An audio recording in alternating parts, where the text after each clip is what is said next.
By your Super Chevy dealers of Baton Rouge. And you can hear it on 104.5 ESPN Baton Rouge and your flagship home for the Tigers, Eagle 98.1. Insurance companies have teams of professionals to fight your claim. If you want to know what your case is really worth, I'm Spencer Callahan. I'd like to help. Spencer Callahan is the one to see. Call 387-2323. LA filing number 16-7970. WNXX, Jackson, KNXX, Donaldsonville, and WDGL HD2 Baton Rouge. This hour brought to you by Spencer Callahan Injury Lawyers, LA 21-12681. Offices in Baton Rouge.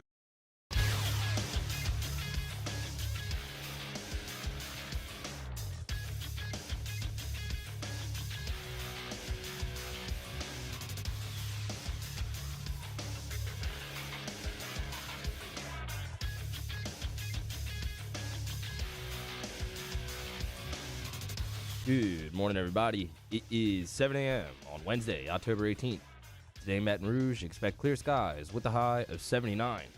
You can follow today's show on Twitter, Instagram, and TikTok at OTB_ESPN, or catch us on YouTube at the 104.5 ESPN channel and subscribe for daily content. Hour number 1 of Off the Bench, live from the Mercedes-Benz Baton Rouge studio, starts now. Let we go!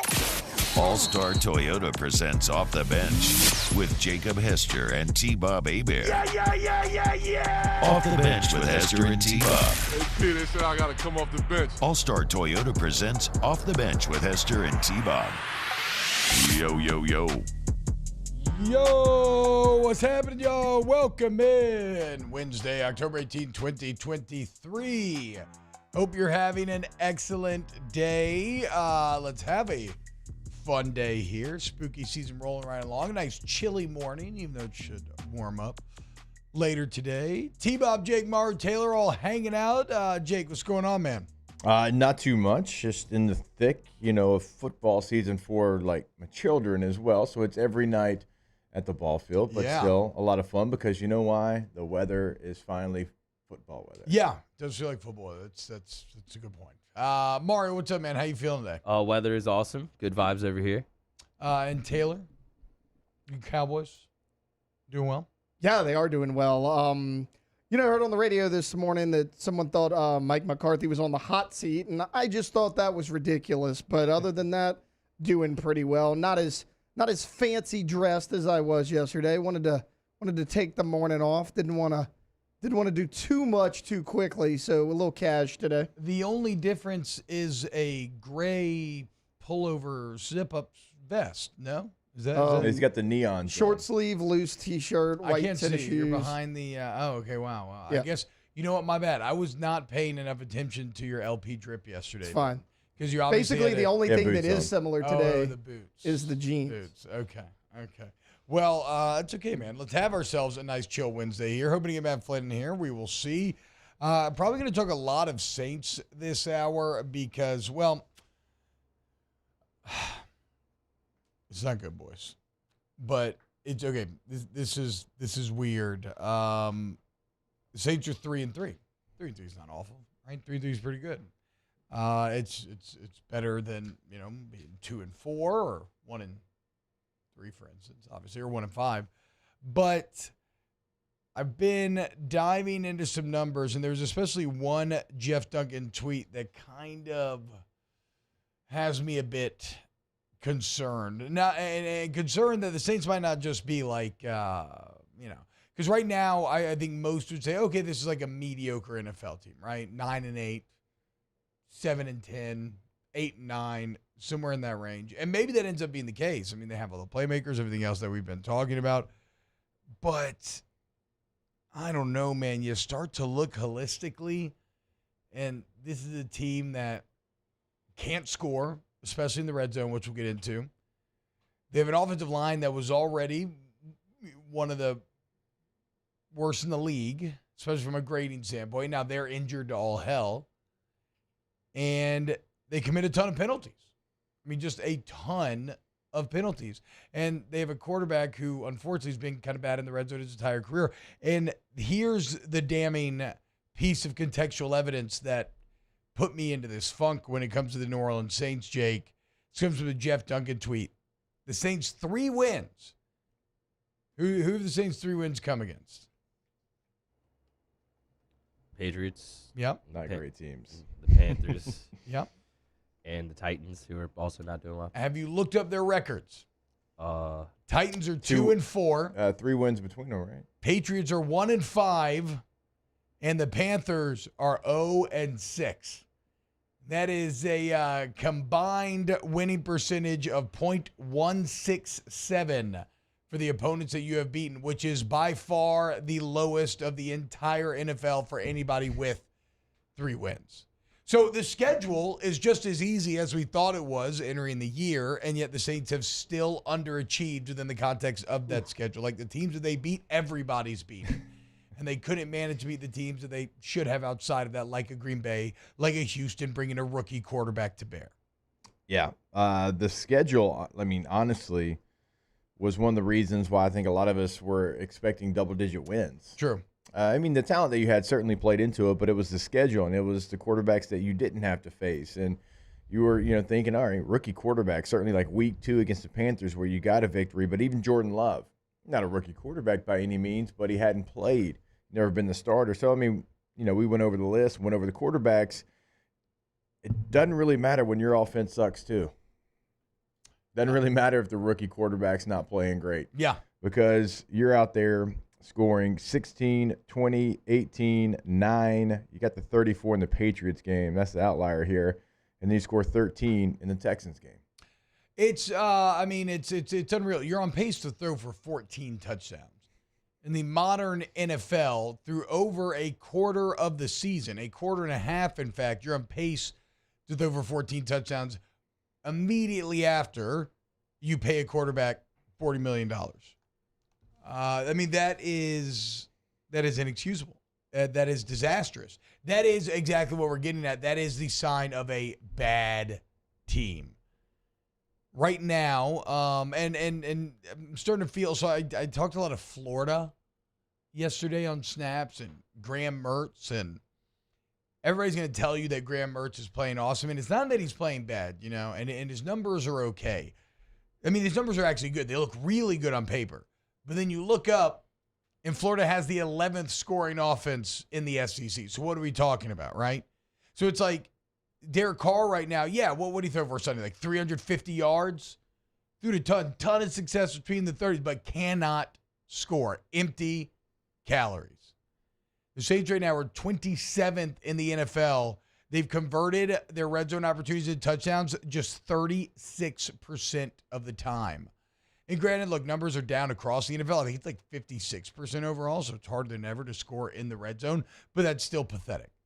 Yes, if you look at Sunday, you went 0 of 5 inside the 30 and 1 of 7 inside the 34, with the Shaheed touchdown being the only successful score that you had.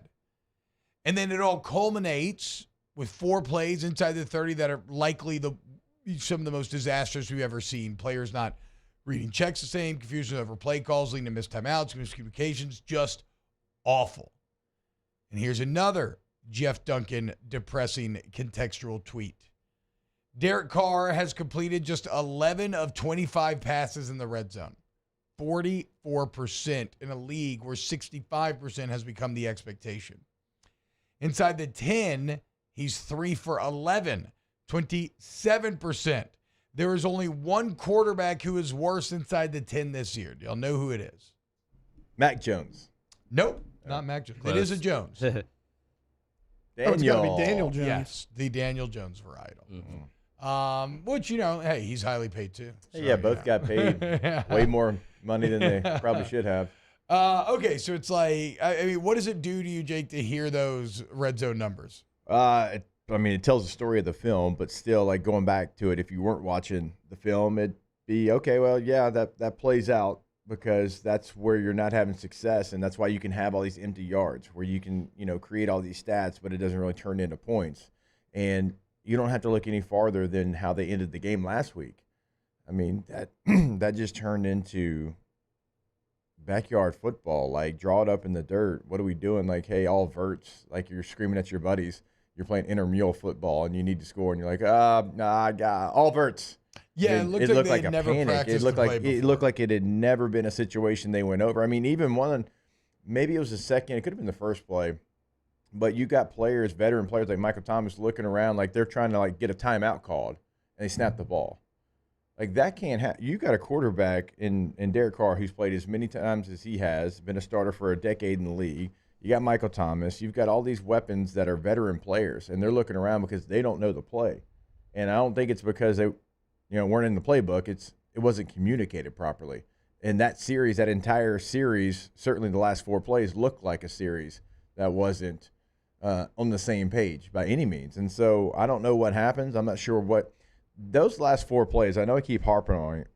That was the worst 4 plays to end a game I think I've ever seen in my entire life. In my NFL career, watching football, talking football, that was you quiet quit on the game. Yeah. Well, and so it's so you're starting to see a picture take place here. You're awful in the red zone, which is the time when you need to be executing your highest and at your best. And granted, this is something that Derek Carr has struggled with his entire career, so he bears, the most culpability in this regard. You're also, though, awful when it comes to committing penalties. The Saints right now are 3rd worst in the NFL, 43 penalties for 406 yards. Let's once again dive into Jeff Duncan's tweets. The Saints have been whistled for a league-high 55 penalties, so they've actually been called more than any team in the league. 12 have been declined. It's a lot of holding penalties in which you didn't convert it anyway, so they didn't care, right?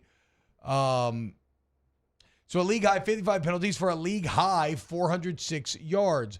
They lead the NFL in offensive holding, Jake. They've been called for 18 holding penalties in 6 games, averaging 3 a game. How many drives do you get in an NFL game? Do you know? Isn't it like 8? I was going to go 9, so let's go with 8. Somewhere in the 8 to 10 range, right? The numbers on what holding penalties do to drives are astounding. Like, they almost always kill the drive. So you're telling me you get 8 to 10 opportunities and you average 3 offensive holdings a game? So what, you're basically an offense that's just going to have to try to operate with 5 to 6, 5 to 7 drives a game? Absolutely pathetic. 18 holding penalties. You have 9. Oh, you also lead the NFL with 9 defensive pass interference penalties. And you've given up 16 first downs by penalties to your opponents, which is tied for 2nd in the league. And that would track with the players not being on the same page as the coaches. And they're not being disciplined right now. So what are we arriving at? What does this all paint a picture of? And this isn't even getting into some of the personnel issue, the fact that you've invested so much in the offensive line, 1st and 2nd round picks, and guys aren't developing, guys aren't playing well, and now guys are hurt to all hell. But we can talk about the injuries because it's a bit of a different topic. The point is, so you're at your worst in the red zone when you need to be at your best, but not and like a discombobulated worst, like an embarrassing, like Jake said, like maybe the worst sequence ever worse. You commit way too many penalties, which is a sign of an undisciplined team, a team that's not on the same level as its coaches. And your players that you're drafting with these very high resources are not developing. All of this is painting a picture of just a badly coached football team. And it's not to blame the coaches, because as I said, Derek Carr's never been good in the red zone. And so what I now feel clear about with Derek Carr is, Jake, he's not capable of being one of those guys that's going to lift a team up by its bootstraps, right? It's not fair to compare him to Drew Brees, but Drew Brees took subpar rosters and made them viable in the NFL. Like, they didn't give Drew Brees offensive line resources for a long stretch of the middle portion of his career, right? Finally, until the Max Unger trade when they were struggling through 7 and 9. Like, before that, they didn't care about receivers. They just wanted Drew Brees to just go and make everything work. And he did. But Derek Carr's not that guy. If you look at when he's had success in the NFL, he's had to have good coaching. Whether it was him and John Gruden flourishing together or him and Jack Del Rio. But what happened last time he was with Dennis Allen, who objectively was a very bad coach in Oakland? They were awful. And objectively, Dennis Allen has not been a very good coach here, and they are pretty awful right now. So it's a pretty bleak picture when you really start to look holistically at what's gone on with the Saints this year. And again, all of this is offset by an easier schedule and that you've managed to somehow go 3-3. But every trend, every marker is that of a 1-5 team, a 2-4 team, an 0-6 team. So, I don't know. I don't feel great about it. And now you got the Jags on a short week, and James Hurst, Ryan Ramczyk, Landon Young all look like they're probably going to miss the game. 3 tackles. So, what? I mean, you got Penning. Weren't very good in the first place. Yeah, exactly. But now you got to go to the guys who are even worse. So, you got Penning at left tackle. You're going to have Pete at left guard at least still. McCoy, Ruiz. No idea who's going to play right tackle. It's Sadoveri probably. Yeah. Yeah, he's one of the yeah. He had to play the last game too, Yeah. so you would think. Penning had some awful penalties in the second half of the game. Had one clipping, had a holding when he got beat. He's been a key culprit of the penalties you were talking about. Well, to be clear, why do you, yeah, I mean, one of the main reasons why you get all those holdings is because you're getting your ass kicked and you're getting beat constantly. And so you're having to try to recover. But then again, like I said, they also lead the league in pass interference. I mean, that's Dennis Allen's group, the secondary. That's what he's supposed to do. And we say the defense is very good, and they are, but you have to be better in that regard. You cannot just keep giving up free yards that lead to scores, especially when you can't score. 36% in the red zone. Pathetic. So, you know, you want to give people the benefit of the doubt. You want to feel like people could change, and I hope that they do. But I'll be damned if that Dennis Allen record isn't looming very large in my head this morning, as it feels like you kind of got what you knew the guy was. Yeah, it's what you're leaning back on, right? When times are tough, you try to remember fonder times. You try to remember the good times. You try to remember the successful times. Well, times are tough, and you remember what it was, which was bad football, which was, a coach getting fired. It was a coach and quarterback that was together in their former spot that are now back together.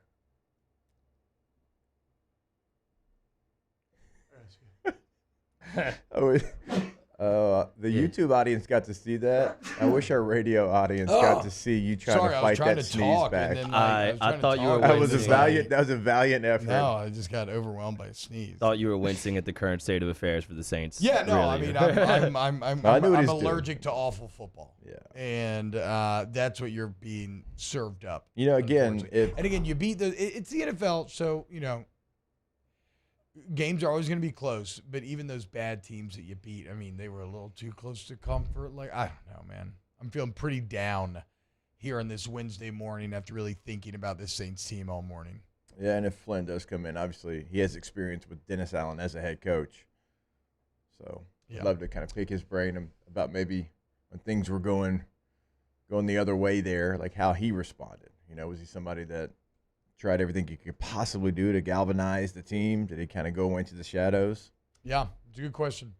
So what do you think? Get your comments in youtube.com/1045 ESPN. We'll get to him next here on OTB. Off the Bench with Hester and T-Bob. ESPN Baton Rouge, New Orleans, Alexandria, and 1130 The Tiger. Go to centralplumbing.org, centralplumbing.org, 925-8552, 925-8552. You want to go to Central Plumbing for all of your plumbing needs. Look, man, they've been at it for 50 years, y'all, the Payne family has. But it's a painless process. When you work with Central Plumbing, you get the flat rate pricing, very easy to get and come out to your home, 24/7 emergency service, great warranty coverage once the work is done, and, of course, everybody's licensed, bonded, and insured. It's not just residential, though. I don't care if you got old house, new house, whatever. They can fix it. But commercial as well. If you have a business or an office building, you need your plumbing needs met, hit up Central Plumbing. They're the best. CentralPlumbing.org, 925-8552. And like we say every single day, it doesn't matter how big that business is. When you go to the homepage of centralplumbing.org, you will see. I mean, they got the vans stacked up right there in a row, ready to work because they got the full fleet ready. So no matter how big your job is, they can come in and they can handle that. Again, go to the website, centralplumbing.org, 225-925-8552. Our listeners fire off their opinions on the jimsfirearms.net hotline at 499-1045. Keep listening for your next chance to shoot us your thoughts with the jimsfirearms.net hotline on 1045 ESPN Baton Rouge. Bayou Ford is taking $10,000 off MSRP on select new 23 Ford F-150 trucks. And all new Bayou Ford vehicles come with a 1 million mile warranty. The crew at Bayou Ford is going to do right by you.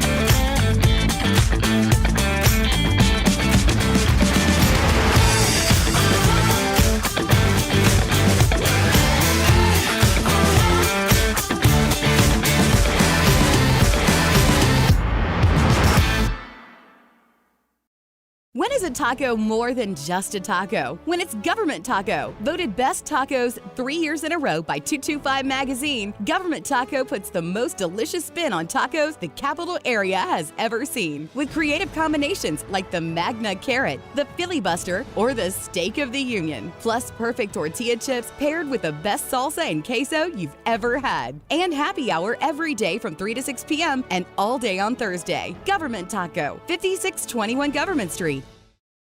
Electricity is all around us, and our families depend on it. Every day is sparked by the power of a cold drink or a warm meal, a movie night, and a comforting light at the end of a dark hallway. From sunrise to sunset, playtime to bedtime, our team is ready to take care of your electrical needs. Even in the case of an after-hours emergency, the light in your life shines brighter with Mr. Electric. Gulf Coast Office Products is a nationally recognized Savin office equipment dealer based right here in Louisiana. Over 100 employees strong, Gulf Coast has the boots on the ground to support all vertical markets, from education, engineering, legal, and finance. With the latest in office technology, from desktop to production segment units, Gulf Coast and Savin have the perfect fit for you. Call 225-756-2644. That's 756-2644 for Gulf Coast Office Products. I've been doing business with Luba for 25 years. They're dependable, trustworthy. It's just the attention to detail with our clients. Our folks have years and years of experience. They're highly trained professionals. But many companies have that asset. What I'd like to think makes Luba a bit different is that we use those talents in a way that truly is dedicated to serving the needs of the folks who depend on us. Gulf Coast Bank and Trust is giving our customers the power to bank anywhere, anytime during this challenging event. And we're right there with you. Our mobile banking app is a smart way to... Voisin, inviting you to join me, along with the coaches, Todd Black and Jimmy Roy, for Louisiana Prep Weekly. We're talking Dunham Tigers football with special guests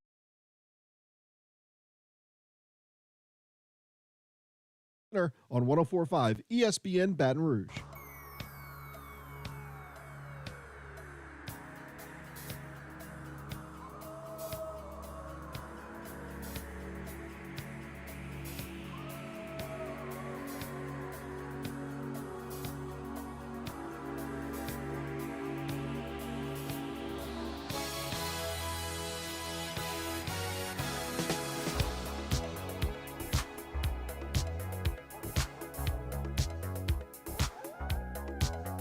All-Star Toyota presents Off the Bench with Hester and T-Bob. ESPN Baton Rouge, New Orleans, Alexandria, and 1130 The Tiger. Call of awareness is wrong, T-Bob. If we're at 0-6, we may be in line for a top quarterback. Instead, another mediocre 7-10 or 8-9 where QB is a reach when drafted. Yeah, I mean, I accuse Texas A&M of being stuck in football purgatory, but it's feeling pretty purgatorial if you're a black and gold fan as well, which unfortunately all too many Saints fans will, are all too aware of purgatory given their Catholic upbringings. Are you going to draft a quarterback regardless, even though you signed Derek Carr for 4 years, $150 million? Saints don't draft quarterbacks. That's true. Certainly not in the first round. Not since Archie. Never. You have one that just came unsuspended. We'll see if they continue to develop him. It's a fourth-round pick. Yes. I mean, look, this is no disrespect to Hainer, but Cool it's photo not like, shoot. it's not going to be like... It went viral. I forgot about that. But, what are we talking about? Like, Wait. Look, he's undersized and he wore number 9. Everyone was comparing him to Drew Brees, T-Bob. You don't remember? Okay. You shut the hell up, okay? Because I can sense your little cowgirl mirth hanging out underneath the surface, just barely, not even putting a thin veneer of seriousness over your takes. I thought Hainer played well in the preseason.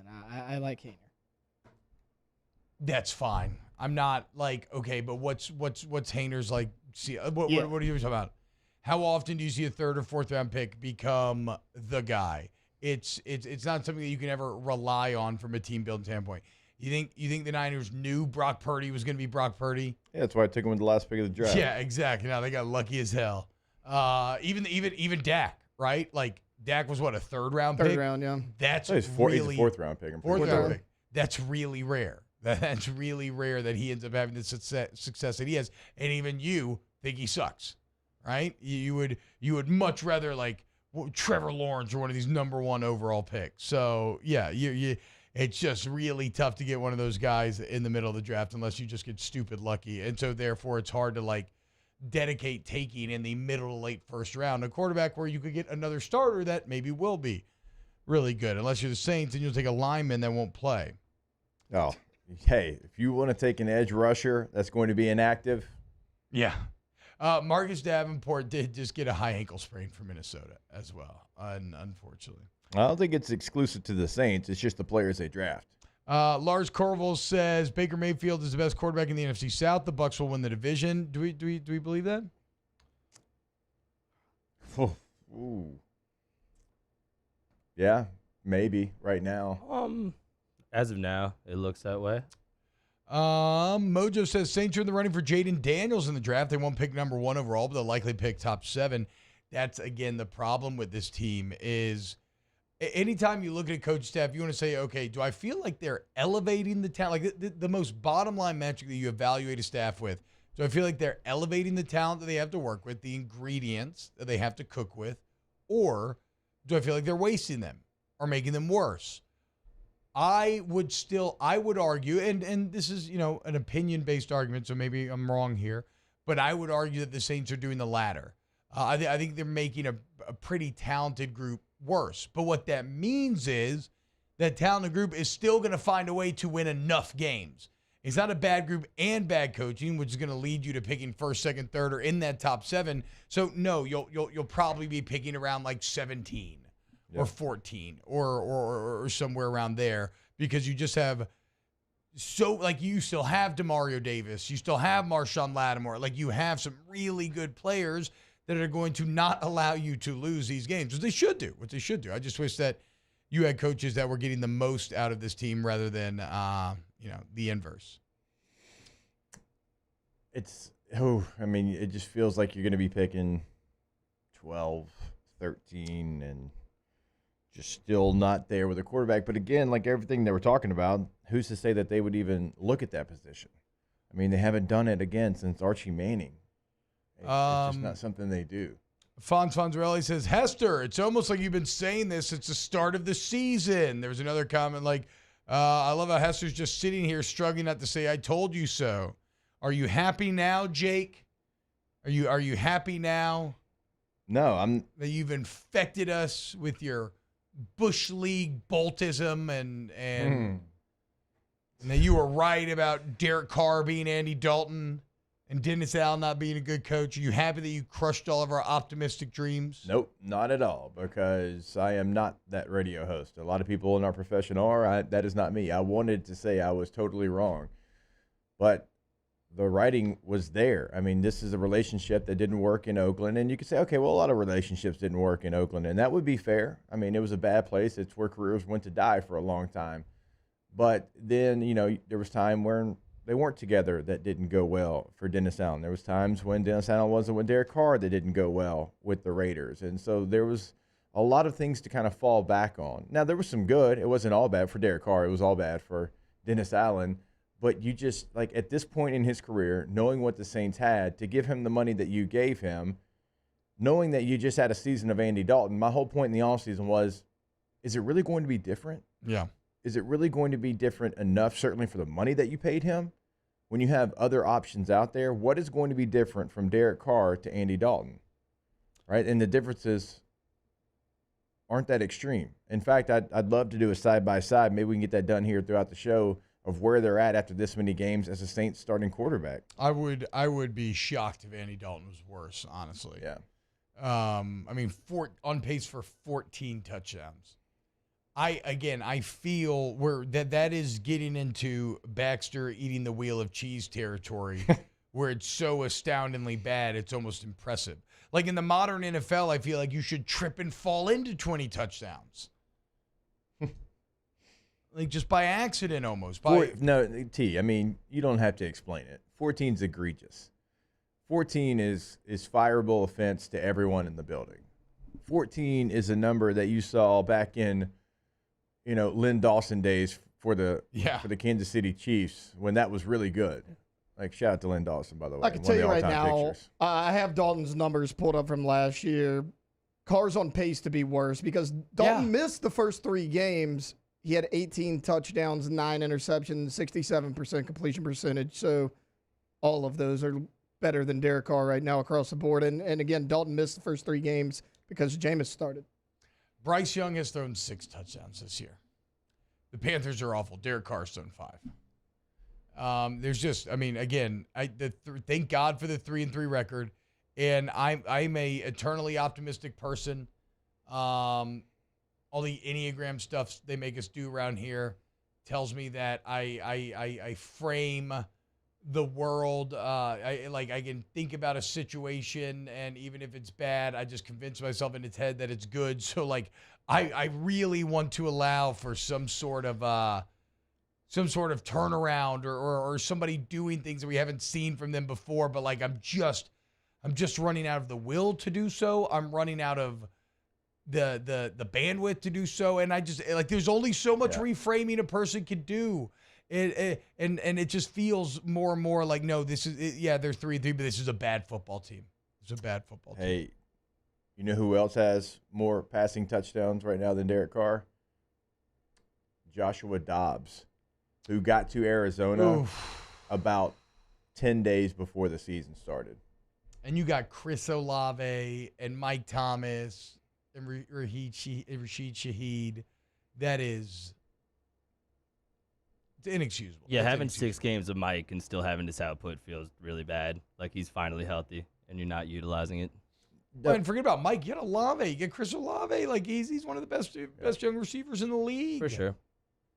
And then Rashid, legitimately would have been redrafted second round. Everything we've always talked about with him. You have Webb, you have Alvin Kamara, who again, people want to act like Alvin's done. Put Alvin on a functional offense and watch what happens. Trade him like the Panthers traded CMC when everybody thought he was done. And watch what happens. He looks good. I guarantee you he would go put Alvin Kamara on the Chiefs. How do you think he does? Yeah. You think he does well? Yeah. You think he does pretty good? You think he refines whatever he used to have? No, this offense is just a joke right now. Or look at the Dolphins, right? Not to say that A-Chain and most not to say they're not really good running backs, but they're doing things we've never seen because of the offense, because of what the plays they're calling, what the offense does through the air, what you have to respect through the air. And so, this isn't an Alvin Kamara just forgot how to play football, lost a step. You can watch the tape and see that it's still there. There's just not a lot to help him out.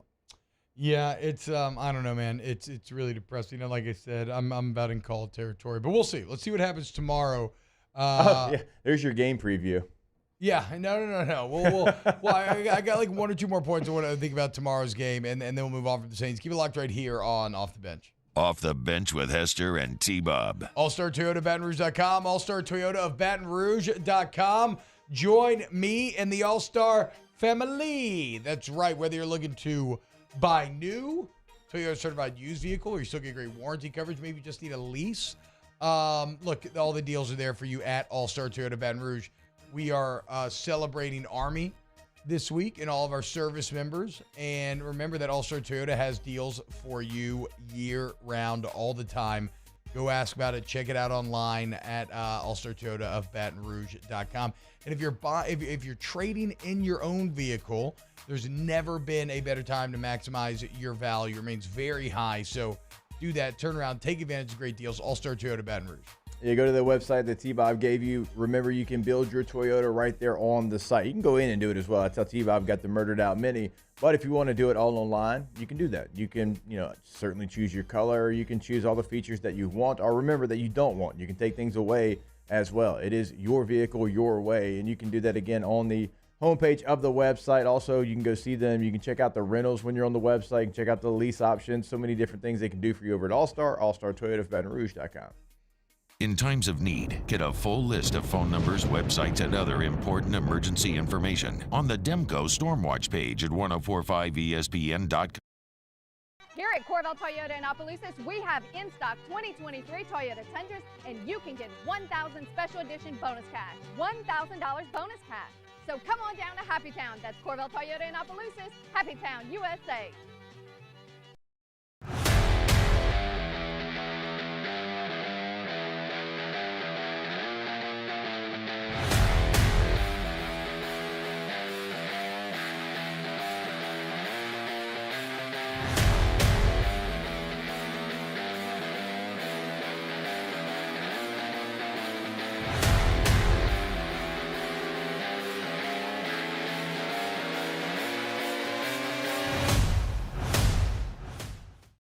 Dylan Cruz here to tell you about Six Rings Baseball and Softball Camp. If you live on the North Shore and play ball, go to Six Rings Camps with former LSU assistant coach Dan Canaveri. His knowledge is second to none, and your child will improve and have fun doing it. Camps were held at Coquille Park and Six Rings Academy in Covington with 4 sessions over the summer. Full day and morning only sessions are available from ages 7 to 13. Go to sixringsbaseball.com or call 985-206-9096.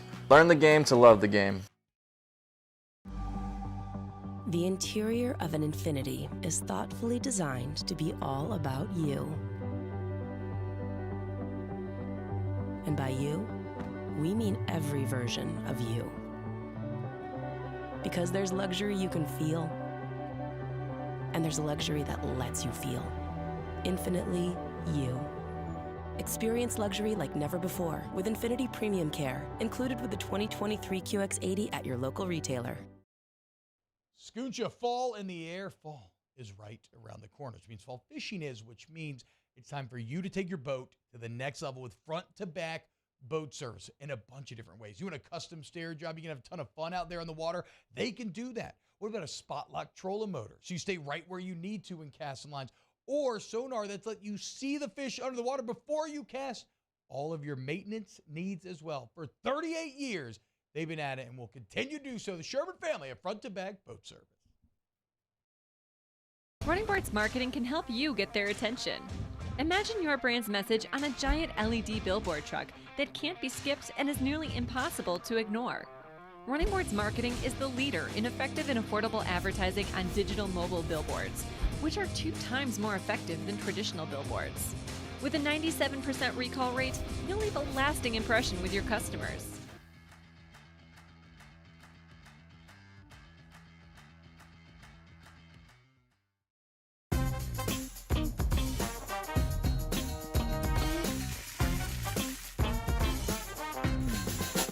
Sunday, we bring you 3 different NFL games, starting with our noon kickoff Lions at Ravens. Then immediately following that, we have the Chargers and Chiefs, and then our nightcap, the Miami Dolphins at the Philadelphia Eagles. Tune in here on 104.5 ESPN Baton Rouge.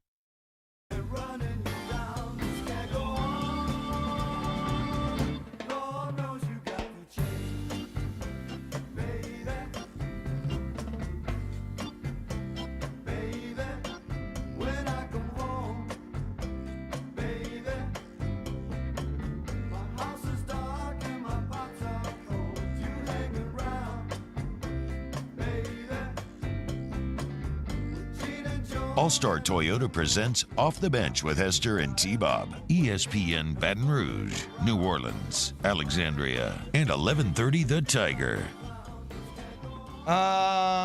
So Matt C. says, how good the defense is, how good the weapons we have. Talking about the Saints, I'm just convinced if we had a better play caller, it would be better. Carr looks better and better system. Yeah, that's kind of what I was getting at earlier, right? Like, Carr probably has more talent than someone like Dalton, but he's not good enough to make lemonade out of lemons. I mean, I don't even know that maybe not, because when Dalton was at his peak, when Dalton's at his peak, they're very comparable. That's fair. That is fair. But whatever, Dalton's kind of the same way in that he too is not someone who's going to lift up a roster just on his own. But and so that's why you needed to go. Very good. I think that's why you needed to go somebody that wasn't kind of not a mold of him, because they throw in different strings, whatever, but the end result kind of feels the same. That's why maybe you needed to go somewhere different than you did. That's why I was surprised at the time when they signed Derek Carr. And my whole thing was, is he really different than Andy Dalton? Because, Andy Dalton was making like, what, $4 million last year? Yeah, nothing. And then you signed Derek Carr to a $150 million deal. How much of that is guaranteed? I know at the time it was, some say 60, some like up to 100, whatever it is. Obviously, it's a big contract that you're tied to for a while. I don't know. I'm not sure, to be honest. $60 million fully guaranteed, according to Over the Cap. Fully guaranteed, and then it could go up to I think 100 if he plays, whatever. Yikes! Extended period of time. Yeah, the argument, from Raiders media and people trying to make the argument that he would be good is he'd never had a defense in Oakland, Las Vegas, and we went over that in the offseason. That defense has come to fruition in New Orleans. He's just not making the plays necessary in the red zone. Yeah, the offense is horrible. All right, whatever. That's enough Saints talk. Let's dive into what the topic that has made my mentions a complete dumpster fire. And Mario, you are representative of the people who are very upset about this take, and that is the idea that Washington is like 2019, or let's just even say is 2019 LSU, right? Heisman quarterback, 3 elite weapons on the outside, and a pretty good defense. What the hell is that face, Taylor, when I say 3 elite weapons on the outside? What is that face? They are great. I think that's the one. Rowadunze's like 3rd on Mel Kiper's big board overall right now. That's the one area where I think they come up short for 2019. You didn't think Justin Jefferson was that good in college. You did not know who he would go on to be in the NFL, true or false? Oh, his last year? I don't think that's true. Oh, no, coming in, he led the team in receiving yards in 2018, coming into 19. I mean, we all knew he was a good player. Yes, but then everybody talked about Jamar Chase, and then Terrace Marshall was very much like McMillan for Washington, where he spent part of the season hurt, but was like randomly leading the team in touchdowns. Like, to say that Washington doesn't have 3 elite weapons is wild. If anything, where they fall short is defensively. I don't think that that all 3 of them are going to get drafted in the first 2 rounds. Is what I'm saying. LSU did that. I think they are great. I don't think the debate is stupid. I mean, y'all are jumping on me. I don't think the debate is stupid. I think they're very comparable. I think it's a good discussion to have. I don't know if they're quite as good as Jefferson, Chase, and Marshall. That's not a shot. Those guys are incredible. What I'm saying is I think we are also using, though, because, I don't want to get too hung up on the receivers part of this because I want to talk about it in a more general sense. But actually, let's just, before we have, we can compare the numbers in a little bit and see. So for me, it's the receivers aren't what those receivers. I mean, Jefferson and Chase were generational, and Terrace Marshall was a really good player. I think for me, the whole argument is, no, they're not that 2019 LSU team. But this is as close as we've seen that is in the same mode and model and has the pieces to have the conversation. Because when you have Michael Penix and you have the 3 receivers, now running back, maybe you get a little difference. Clyde Edwards-Helaire was a hell of a college football player. Dillon Johnson's a good college football player. I don't know if he's on that level. No. But I do. So I agree. But I do agree with T-Bob that this is the closest thing because you can have 1, 2 really, really solid weapons. They've got 3 that are All-American type weapons. So it's really the first time, and I know 2020 Alabama, but that season was so – I mean, obviously it's hard to gauge that season, grade that season, and Michael Penix is a better quarterback than Mac Jones. Yeah, I don't take anything from the 2020 season one way or another. Alabama handled the chaos better than everyone else, but it's such an outlier of a year that I don't think a lot of it carries forward.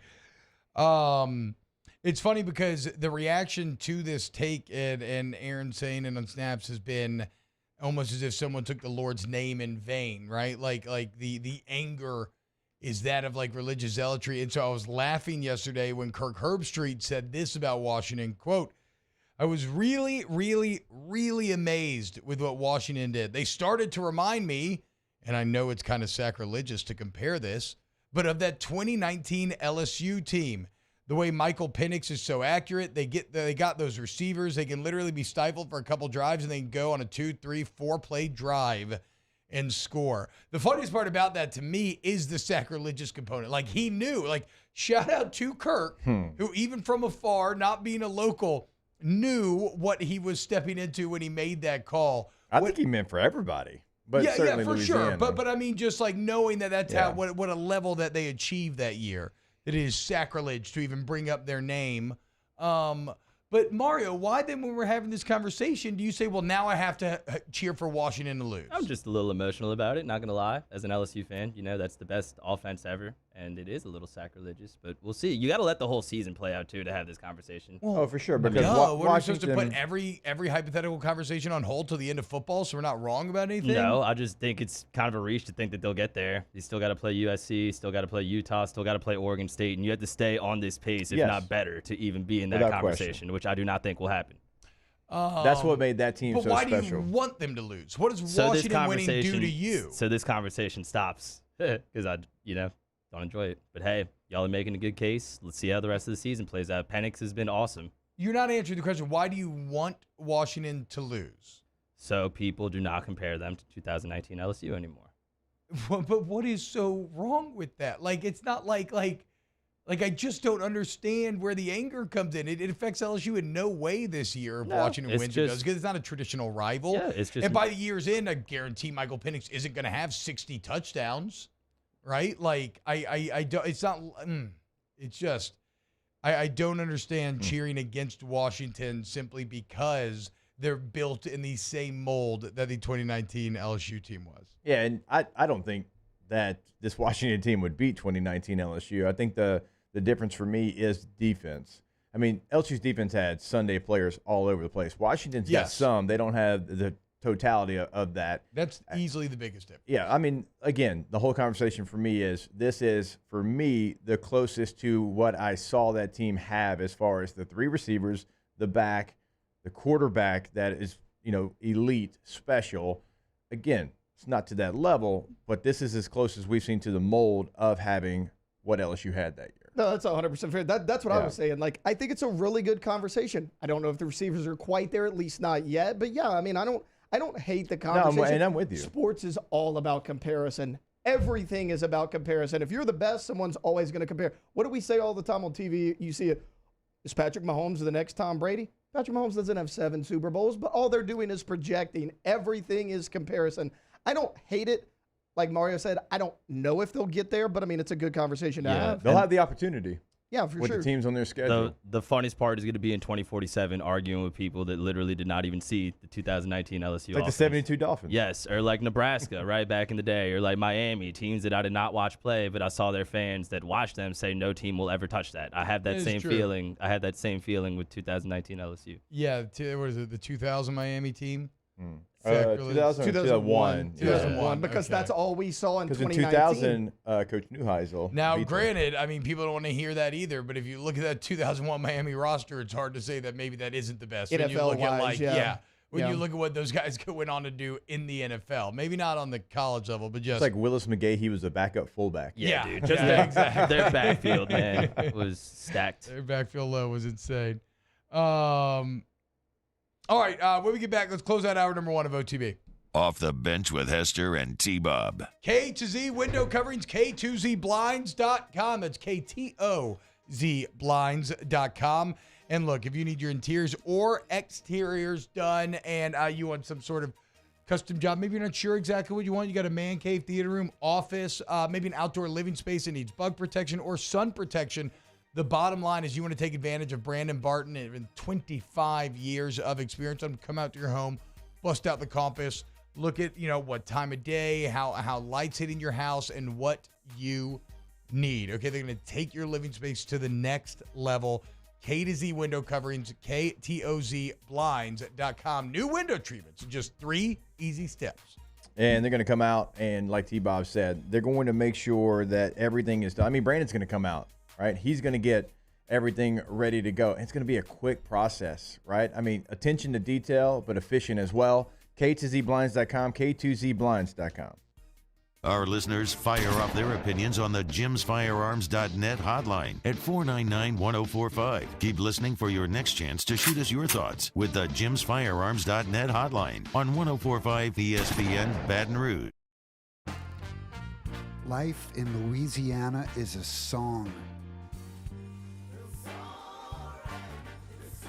A symphony of sound, colors, and movement.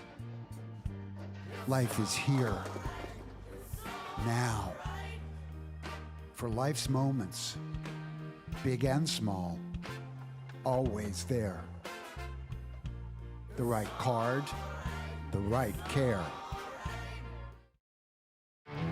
There it is, the extra mile, on the border of expected and extraordinary for those willing to go further, like vans customized for work or play, with safety and tech to keep you connected, supported by a 5-star sales, service, and finance team, and backed by the 1-star you know.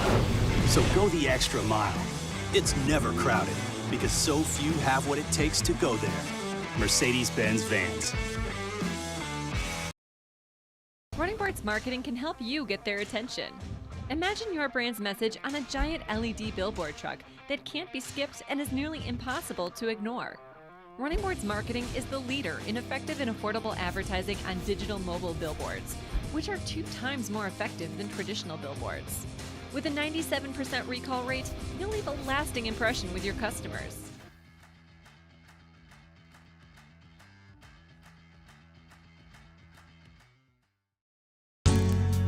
It was a humid day, barefoot children play, looking for that summer shade. Time just slips away. Oh, Louisiana, some kind of hold on me. Like cypress stumps, your roots are planted deep inside of me.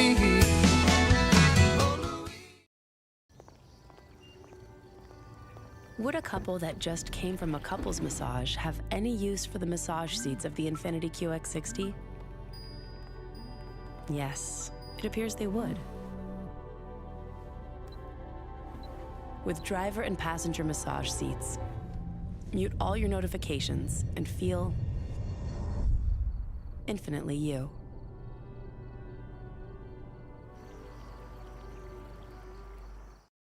Electricity is all around us, and our families depend on it. Every day is sparked by the power of a cold drink or a warm meal, a movie night, and a comforting light at the end of a dark hallway. From sunrise to sunset, playtime to bedtime, our team is ready to take care of your electrical needs, even in the case of an after-hours emergency. Join me for a Wednesday edition of the Hunt Palmer Show. JD Pickell of 0-3 talking college football. It's a What If Wednesday in our SEC football power rankings. Hunt Palmer Show 1 to 3 weekdays, 104.5 ESPN, Baton Rouge.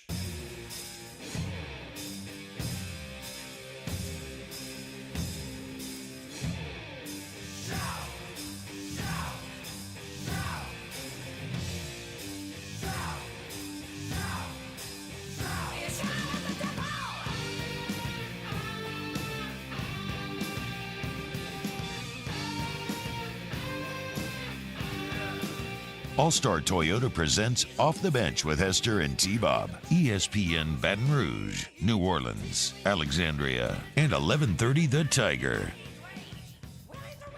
What's happening, y'all? Welcome back. What'd you just find, Taylor?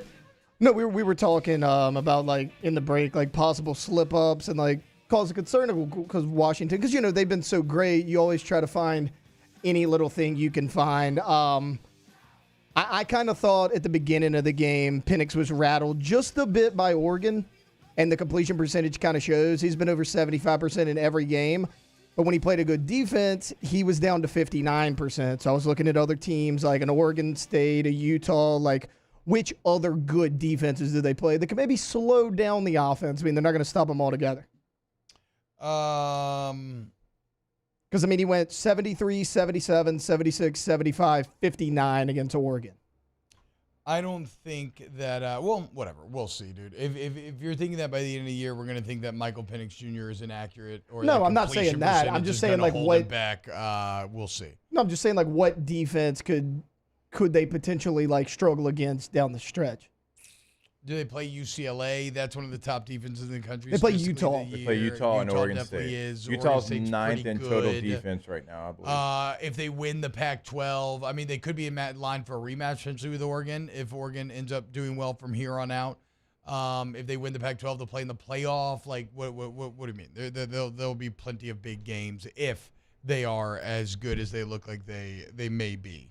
And the thing about that made 2019 so special is at this point we were having conversations like this, but the way that team finished like their stats like didn't go away. Like a lot of times you'll start like this and your stats will go away. In the playoff. Exactly. Like they just continued to trend upward. And what Jefferson did to Oklahoma, what Jamar did to Clemson, that's what made that team special. Even more so is the fact that they never went down a notch. In fact, they raised their level of play with the better team that they played. Yeah. I mean, look, the team that barely escaped against a bad Texas team was not the team that scored 7 touchdowns against a legendary Jalen Hurts-led Oklahoma team.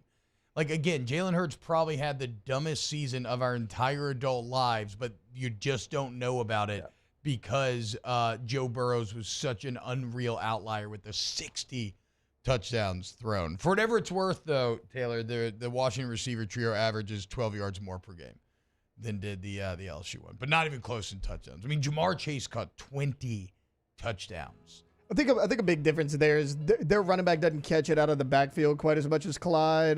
They don't have a tight end as involved as a Thaddeus Moss do. That impacts the receivers' yards per game. Arizona defense, 32nd in the country. Okay, there we go. Washington played. The Off the bench with Hester and T-Bob. Jefferson caught 18 and Marshall caught 13. That is crazy. Go to Patient Plus Urgent Care. Patient Derek Plus. Carr's going to throw for. Yeah, Terrace Marshall missed half the season and almost caught as many touchdowns as Derek Carr's on pace to throw for in 17 games. And Marshall probably played in 8 or 9 or something. I think that's unreal, dude. Go to Page Plus Urgent Care, PagePlusUrgentCare.com. Yeah, hearing some of those Saints takes makes me sick. So I'm going to go to Patient Plus today, get them to check me out and see if they can help me out. Because for Life's Unexpected Moments, you get in, you get better. Ask about the membership, where if you go twice in a calendar year, you're already coming out ahead and you get unlimited visits.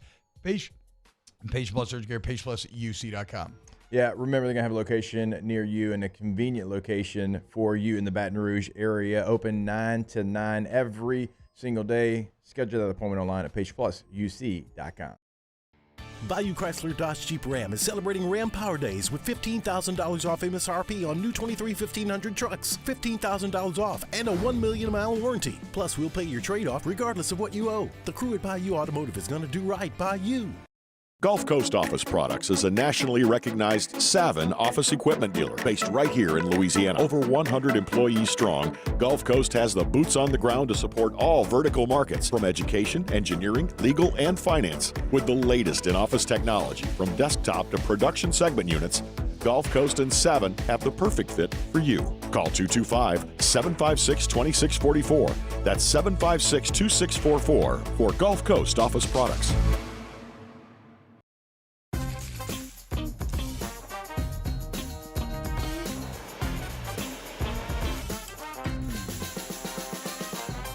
The best kept secret in town is out. Discover Tallulah at the Renaissance Hotel on Bluebonnet.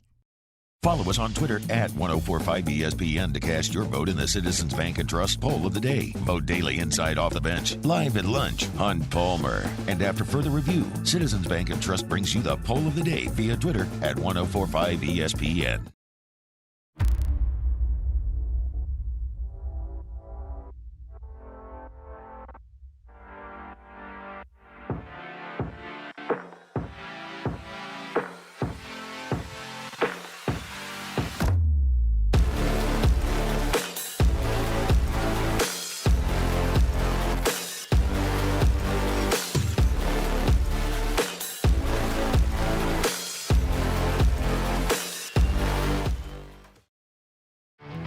There it is, the extra mile, on the border of expected and extraordinary, for those willing to go further, like vans customized for work or play, with safety and tech to keep you connected, supported by a 5-star sales, service, and finance team, and backed by the 1-star you know.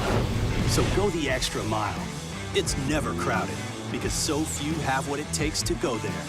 Mercedes-Benz Vans.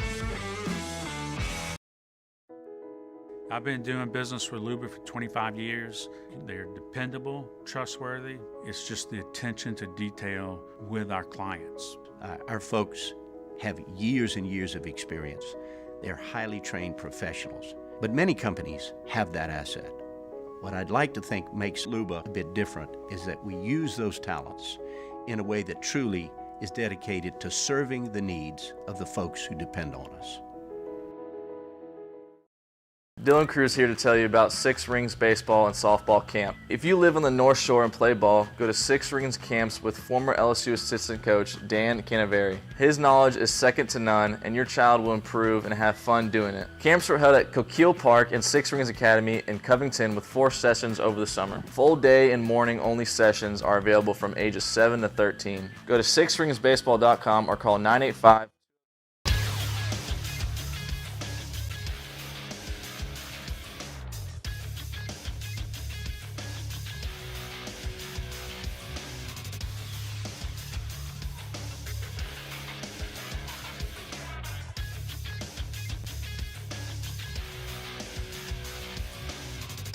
Good morning, everybody. It is a.m. on Wednesday, October 18th. Today in Baton Rouge, expect clear skies with a high of 79. You can follow us on Twitter, Instagram, and TikTok at OTB_ESPN, or catch us on YouTube at the 1045 ESPN channel. Hour number 2 of Off the Bench, live from the Mercedes-Benz Baton Rouge studio, starts now. Let we go!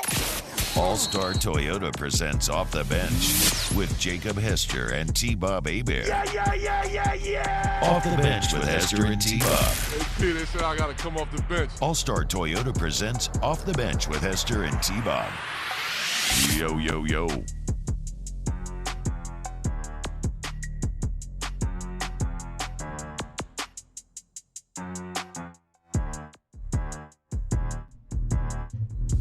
Yo, what's happening, y'all? Welcome back. OTB. Hour number 2. We do have Matt Flynn coming in eventually. He is stuck in traffic, so we will see him when he gets here. Was it the same picture that he always sends? Yeah, exactly right. The old Ronnie rants. T-Bob just like saying Husky boys. Whatever the level of competition. I'm close with LSU face. T-Bob stopped being a fan of LSU during the 2011 National Championship game. T-Bob going to purchase some Washington shirts from home field. Probably true. Although if you want to purchase LSU shirts, remember to use the code LSU23 at checkout if you want to help out your boy. 2019 LSU beat Bo Nix by 3, and Washington also beat him by 3. Confirms they're as good as T-Bob says. Yeah, it's true. Hell of a stat. I mean, hey, there you go, dude. Landon Lambert. That's a great point, dude. You can't have common opponents, so you have a common player. Yeah, common player. Wow, that's so weird to think about. That he's the only one. Bo Nix is still there. So it's yeah, funny. He played against Justin Herbert and Joe Burrow in college. No, I know that, and that's what I'm saying. That's just wild, and that he would be at that part of that Auburn team that did only end up losing that game by 3, even if it technically wasn't that close. And Auburn beat Oregon that year. Funny. Yeah, it was Bo Nix's very first game. Beat Oregon. It was the very first game. Yeah. Oh wow, life's crazy. T-Bob's only falling for Washington because Nebraska broke his heart. Well, hold on now. No. I liked Washington last year. Remember, I was all about the Penix pump, Penix power. And then going into this year, we very clearly chose them as our Pac-12 winner. I believe you did as well, right? Yeah. Big Penix energy. I would like Washington to fall as it would open the door for JD5 to be the front runner for Heisman. And there we go, Matt. That's the first, yeah. Now we arrive at the place where if you're an LSU fan, that is a take that as an LSU fan I completely understand. And because if you're gonna root for another man's downfall, you better have a good reason. Now, it can be like, oh, I just hate that team or that, but like who hates Washington? But that makes sense because right now, if Michael Penix wins out, he will win the Heisman. Maybe. Well, I don't know because statistically, Jaden is hawking down everyone right now, and if Jaden could somehow keep this pace up as you go against the Alabama defense and the Texas A&M defense, and if you somehow win the West, and then if you even, just to go crazy with it, if you beat Georgia in the SEC championship, I feel like that would actually vault you ahead of Penix. It'd be damn close. Yeah, it would. And we need to start having conversations about Georgia here down the stretch. Yeah, I agree. I cannot get over how easily people are hand-waving Brock Bowers being out. I know. Multiple people. I'm like, wait a minute, hold up. Like, do y'all realize what this man meant to this team and this offense, even when he doesn't touch the ball? And everybody's like, they got dudes. Okay, there's a difference in having what you consider dudes because they were a highly rated high school player and a guy that literally has kind of almost redefined a position in college football. Yeah. And Brock Bowers, the way he plays tight end. Yeah. Like, I don't understand that. And it's multiple people that Aaron a little bit. EJ Manuel kind of did it with me on Monday. I'm like, guys, what are y'all talking about? And they're entering a portion of the schedule. They at least have to play teams with a pulse. Maybe not as much Florida. They'll play Florida after, and they're off this weekend. Then they have the cocktail party. Now, they get all these games at home, basically, because it's Georgia. But Mizzou at home, Ole Miss at home, and then at Tennessee. That's 3 ranked teams in a row for whatever that is worth. So I'm with you. The thing is, will Brock Bowers be back by playoff time? Maybe. Will he be back by SEC championship time? Potentially, I suppose. So maybe that's where it's not that big of a deal. Because I would still think Georgia would win these games, but I don't know. They've looked susceptible at times this year. Let's welcome in our quarterback. It's Wednesday, hour number 2. It means time for some flustering. Matt Flynn, what's up, dude? Hey, guys. What's going on? Not much. Sorry I'm late. Just watching. It was a combination of traffic and I don't care. Had a big splinter emergency with my daughter this morning. How'd you get it out? Epsom salt? Soak in some Epsom salt? Tweezers. That's what I'm saying. Soak in Epsom salt, then do tweezers. How deep was it? Whoa, Tyler, Texas, tweezers. How deep was it? It was very shallow. His accent very deep. Yeah. Yeah, it was more just it took like an extra probably 13, 14 minutes just to talk her into giving me the foot. Yeah. We were one of those old, just an old dock that was just, really peeling. And I was running across it. I think it was like 12, 13 or something. And so, the ball of your foot right here? I had a giant shard of wood go in the ball and then come out the ball. And we had a nurse friend, and she just cut that sucker down the middle, took it out, and then super glued it back together. And it worked great. What, you stabbed the ball of your foot? Like with the splinter. It was it was more like a piece of wood. It wasn't really a splinter, it was a shard. But yeah, I'll never forget the what in the Manny, Louisiana's going on here? Yeah, hey. Hey, the super glue worked great though. Yeah. And then it's watertight. So you get back in the lake immediately. No problem. Was the nurse's name Tammy? It feels like it was. No, Cindy. Okay, well, close enough. Yeah, what are you gonna do? Miss Nurse Cindy? Hi, Miss Tammy. I got this wood in my foot. What's up, man? How was Dude, RVing around the country? Stole my thunder just a little while ago. This is the first time I've ever done any football research. What? I was ready to join in this conversation, and I had already done the research on the common player score. The Auburn. You had the Bo Nix stat ready to roll? I had it ready to go. Damn. I'd never been so mad about traffic in my life. Damn, I'm sorry. What a great stat that was. Chat got to it first. That was Matt C in the chat. Yeah, if you're on time. I was on time. You're right. To be clear, I think at the end of the day, look, what I'm saying, again, obviously LSU's defense is far better. Like Patrick Queen is still a beast. Why in the did NFL. we only beat Auburn by 3 that year? It was late in October. We weren't that good, I guess. The D-line, what happened? The D-line kind of ball, there were some we had turnovers. a couple turnovers inside the red zone. Derek Stingley fumbled a punt on LSU's own 15. That gave Auburn the ball back. It was a little bit of a wet game. It was just sloppy. You had and then it was at home. It was at home. Yeah, it was at home. Right after that game. What's going on? We only you had scored your 23. bye week, and then you played Bama the next week. So it was just kind of a sloppy game. Was that like the first drop 8 too? Remember? That was the first game that maybe I think a defense dropped 8. And they're like, Also, it wasn't as close as that final score, right? Like Auburn never had the ball, the chance to take the lead. I'm pretty sure, but I was looking at it. I was looking at the stats, and I was like, it's got to be earlier in the year, and it wasn't. No, it was like it was later. It wasn't like how Auburn games used to be, where they were always like the first one out the gate. God, it used to be so hot there. No, look, I think obviously the Washington's defense is not as good. The schedule's not going to be as tough either, just, because it's not. Oh, they'll lose. And, Oh, they'll lose. It's the Pac-12. It's the Pac-12. They do it every year. They do it every year. But doesn't somebody eventually have to not do it? Like when you said the same thing about last year of it. No, but when you said the same thing about LSU in 2019, they'll lose. Like, it's LSU. They'll lose. No, I didn't Why say not? that. I'm saying why not though? I'm saying like I'm just saying because it was the same thing. LSU did. How many undefeated seasons are there in LSU history? Michael Penix ever out-wrestled a linebacker with a tire? Pete Warner. That's true. Pete Warner, pretty damn Starting good one Saints too. linebacker, Has he ever done that? Not that I know of. But he did go to Indiana though. And I feel like you got to be pretty gritty to go play football at Indiana, or just you got to love football. The second part. You don't have to be gritty. You don't have to be gritty. You have to really love it. And Kalen DeBoer coached where? Indiana. We want to know before that. Sioux Falls. Okay? Yep. That's grit right there, Bo.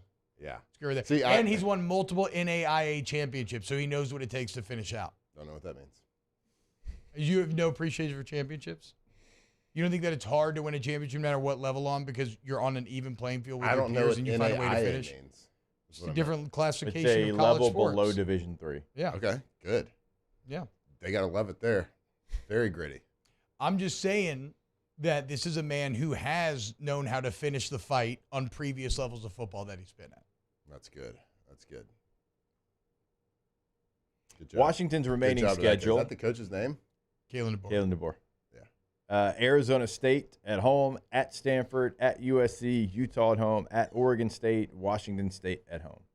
I think we're starting to realize that. Let's go back to this coach talk. I think we're starting to realize that a coach can only be so good.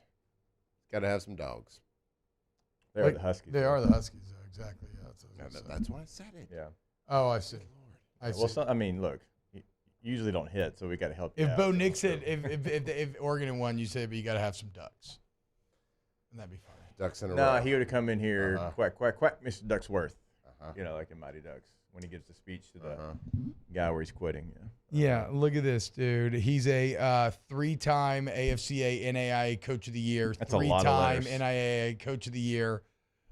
He's won 3 NAIA championships and 4 GPAC championships, okay? Is it hard to be Coach of the Year in that league? I mean, yeah, what do you mean? It's you don't even care about the Greater Plains Athletic Conference? Pathetic. Do I? Whatever, dude. I mean, I appreciate it. I love football. Screw all y'all. Screw all y'all. I whatever. I don't care. I like this watch team. All right. Matt, what's up? How was the RV trip last week with the kids? It was great. Yeah? Yeah, so we went Little to Chevy Chase vibes? Lake LBJ, which is west of Lake like Lyndon B. Johnson? Lyndon B. Johnson? Yeah, I'm assuming. Didn't Yeah. look into it, but it's like Really? just Like west that of- didn't intrigue you, like to see LBJ? No, it didn't. Okay. I didn't really think that much into it. Just Really? enjoyed the lake life. Okay. Did Where's a it little- at? Did a little too. It's in just west of Austin, Texas, Yeah, well, I figure it's Texas with on LBJ. the Colorado River. Okay. Yeah, just kind of like west of Lake Travis and stuff. Enjoyed it. The hill country of Texas. Drove around in the big old van, RV van situation. How big did we go? Oh, just a big Sprinter van. Yeah. Mhm. Okay.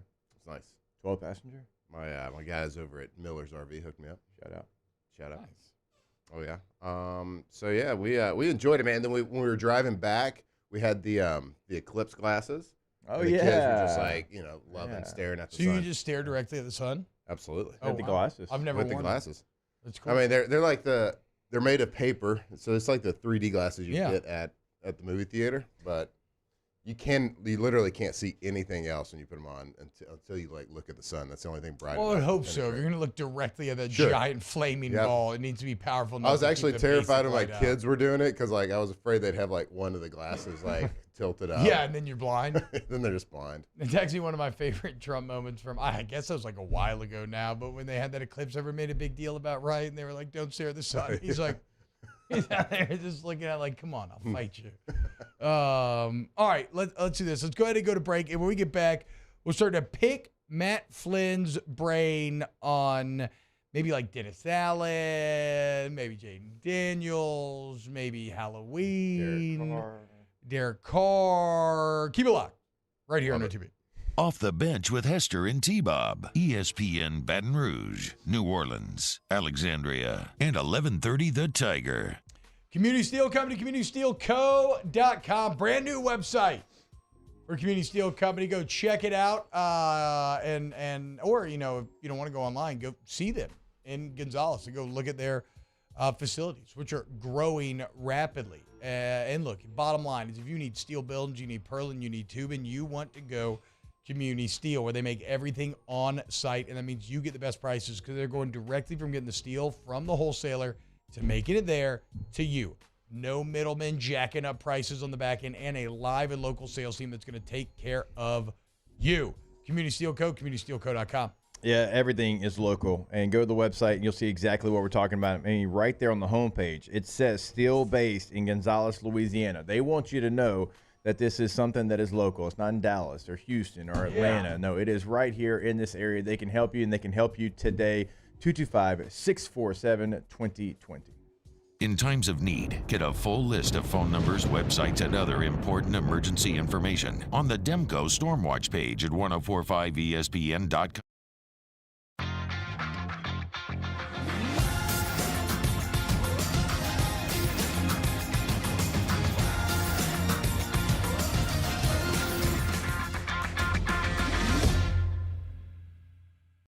The world's leaders in obesity research, obesity medicine, and obesity science are right here. We're doing something that no one's ever done, or trying to answer a question that no one's ever asked before. Pennington is a real jewel when it comes to research. We are finding the solutions to the world's worst chronic disease, which is obesity. Louisiana needs Pennington Biomedical. When is a taco more than just a taco? When it's Government Taco. Voted best tacos 3 years in a row by 225 Magazine, Government Taco puts the most delicious spin on tacos the capital area has ever seen. With creative combinations like the Magna Carrot, the Filibuster, or the Steak of the Union. Plus perfect tortilla chips paired with the best salsa and queso you've ever had. And happy hour every day from 3 to 6 p.m. and all day on Thursday. Government Taco, 5621 Government Street. Bayou Ford is taking $10,000 off MSRP on select new 23 Ford F-150 trucks. And all new Bayou Ford vehicles come with a 1 million mile warranty. The crew at Bayou Ford is going to do right by you. When it comes to ending cancer, we push forward, always working together for you. That's why our cancer experts at Ochsner have clinically integrated with MD Anderson Cancer Center. This means advanced cancer care, including access to life-saving clinical trials and integrating care to treat the whole you. Introducing Ochsner MD Anderson Cancer Center. Long live you. Scoocha, fall in the air. Fall is right around the corner, which means fall fishing is, which means it's time for you to take your boat to the next level with front-to-back boat service in a bunch of different ways. You want a custom stair job, you can have a ton of fun out there on the water. They can do that. What about a spot lock trolling motor? So you stay right where you need to in casting lines. Or sonar that's let you see the fish under the water before you cast. All of your maintenance needs as well. For 38 years, they've been at it and will continue to do so. The Sherman family of front-to-back boat service. Running Boards Marketing can help you get their attention. Imagine your brand's message on a giant LED billboard truck that can't be skipped and is nearly impossible to ignore. Running Boards Marketing is the leader in effective and affordable advertising on digital mobile billboards, which are 2 times more effective than traditional billboards. With a 97% recall rate, you'll leave a lasting impression with your customers. Matt Moscona inviting you to join us for Wednesday's Hump Day AFR, presented by Pluckers. Russ Mitchell joins us to preview the weekend ahead in the SEC. We'll take a closer look at Saints Jags. Join us 3 to 6, 104.5 ESPN Baton Rouge.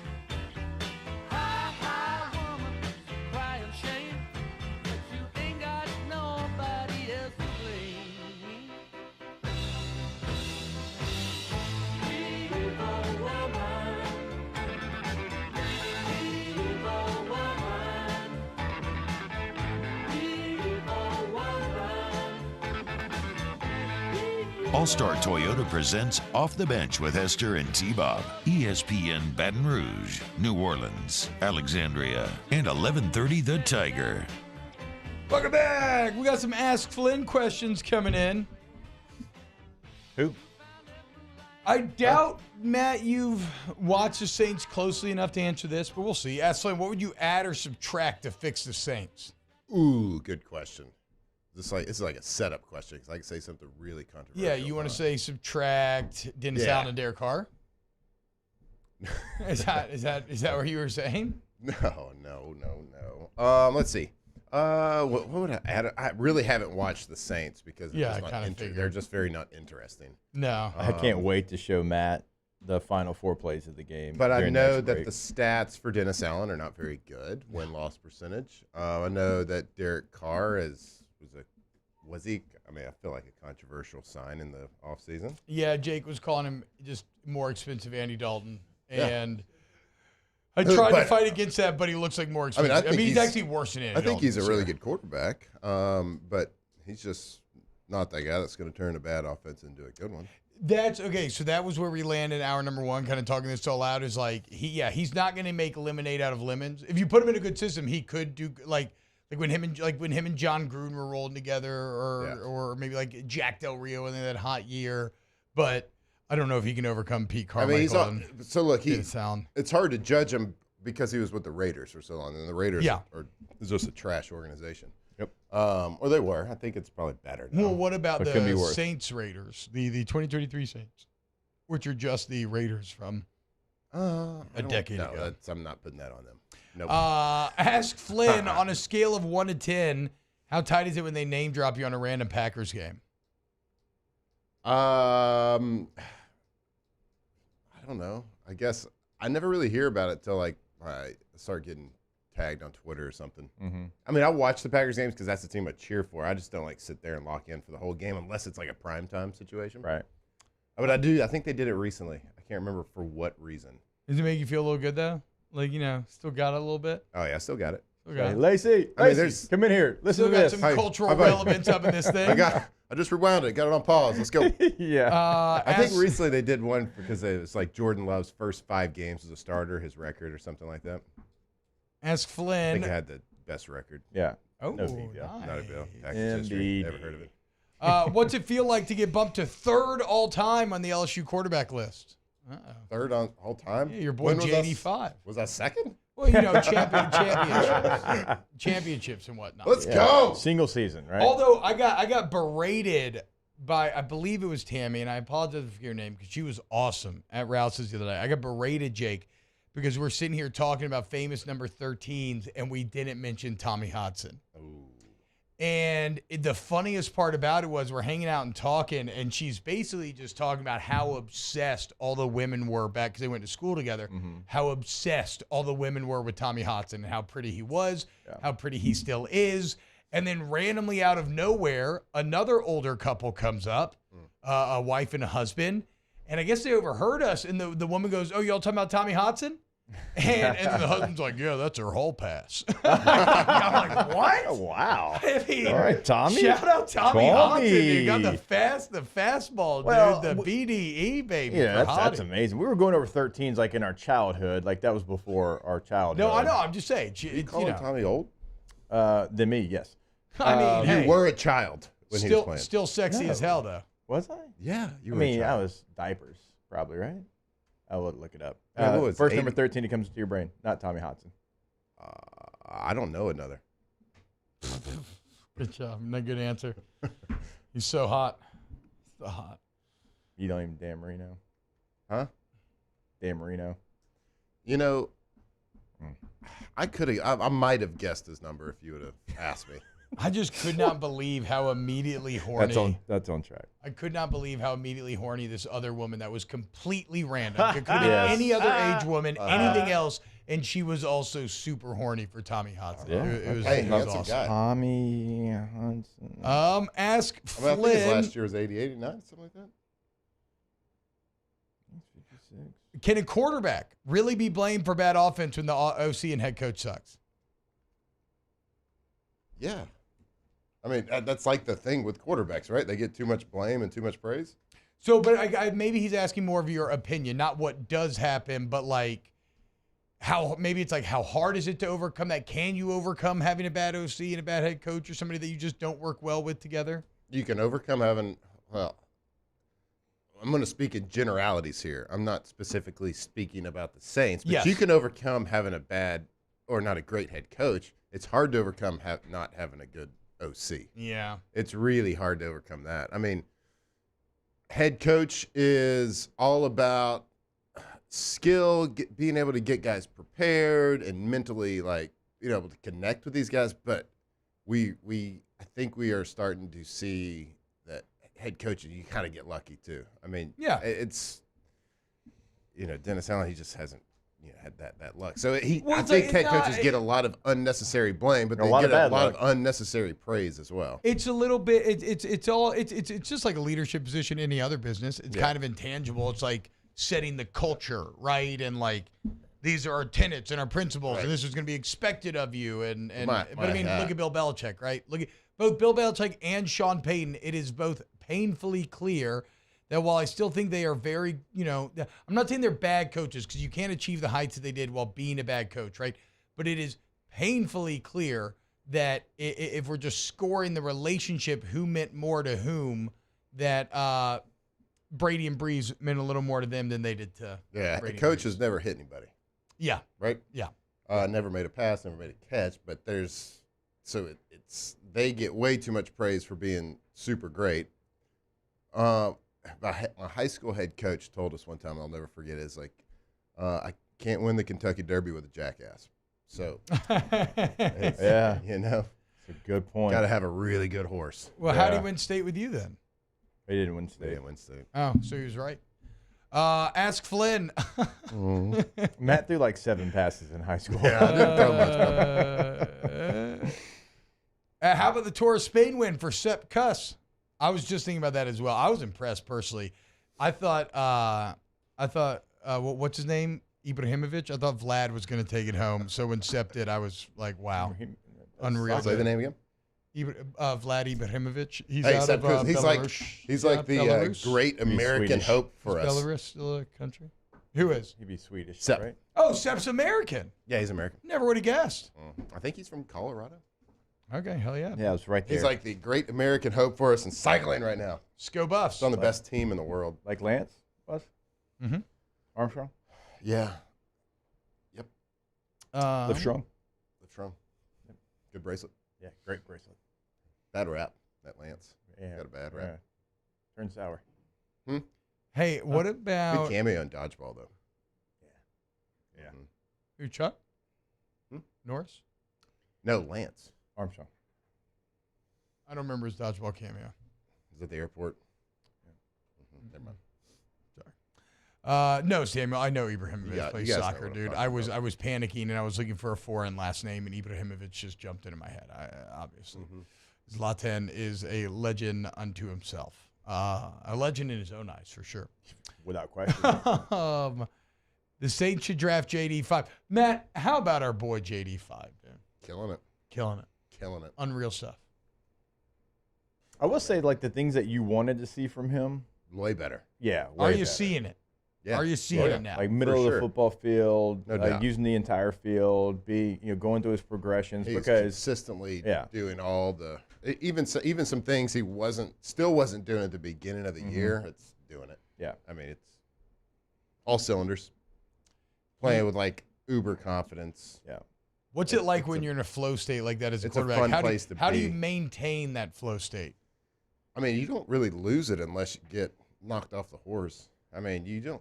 I mean, once you kind of get to that place as a quarterback, you don't really get it. Like, you don't really lose it. Yeah. Like, you get to that, you call it flow state. It's the zone, the rhythm.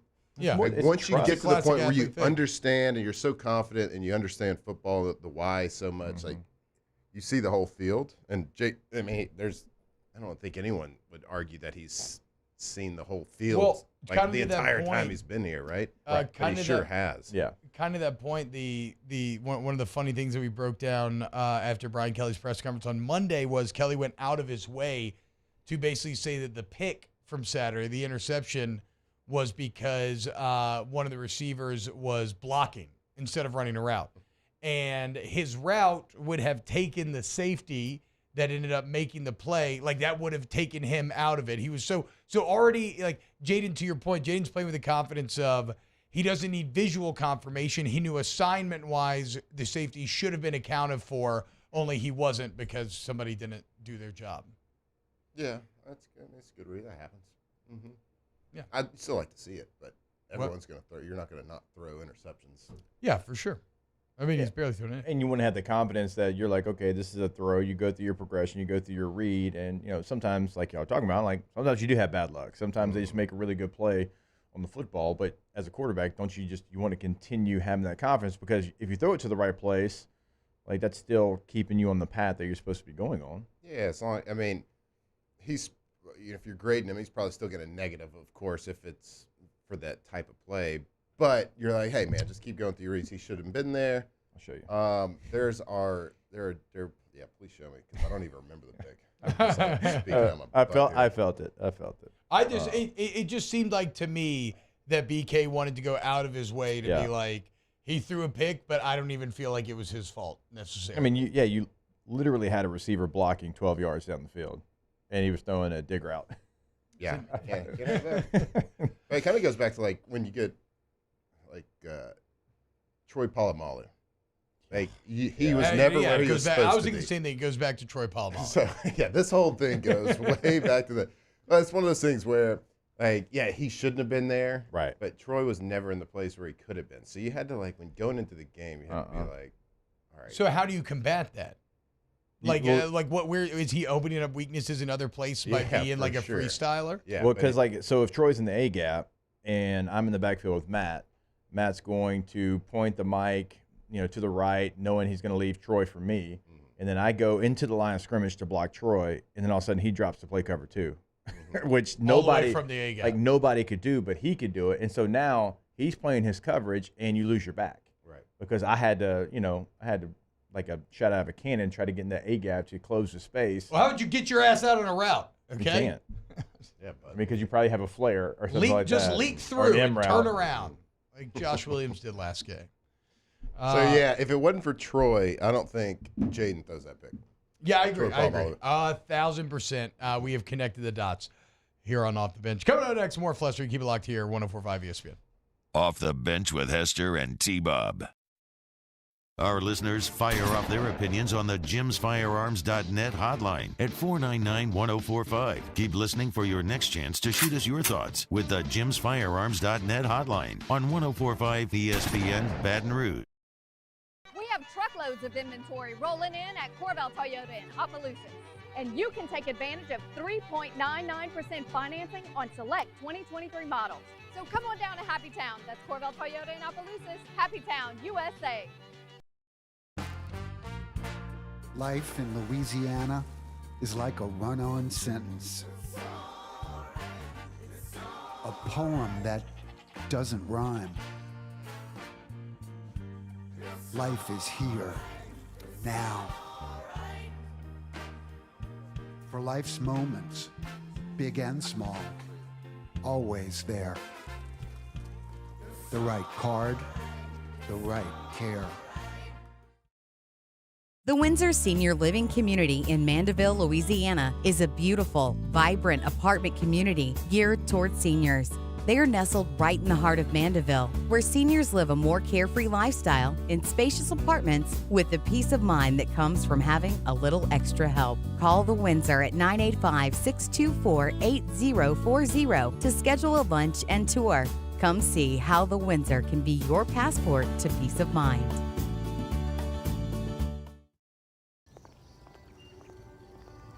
Would a couple that just came from a couples massage have any use for the massage seats of the Infiniti QX60? Yes, it appears they would. With driver and passenger massage seats, mute all your notifications and feel infinitely you.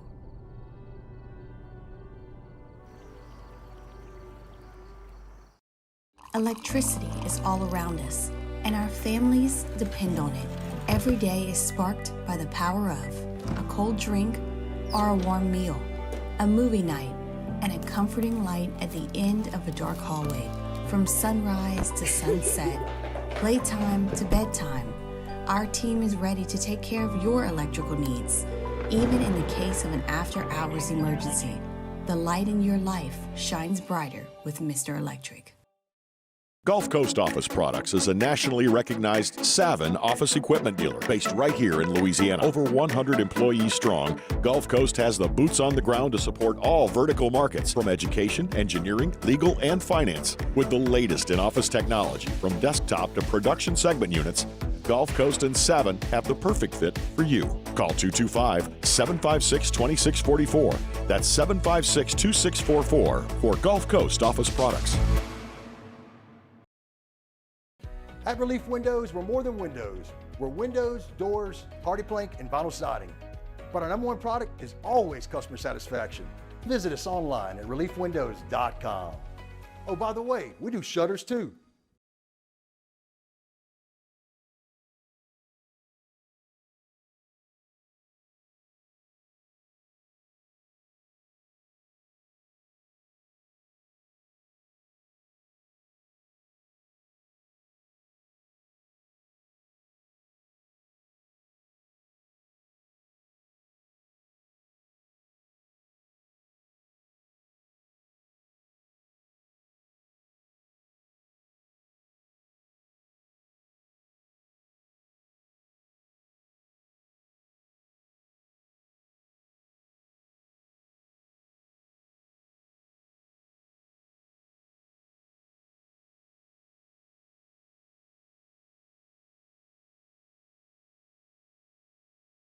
Dodge Jeep Ram. 5 brands on one lot. Shop BayouAutomotive.com.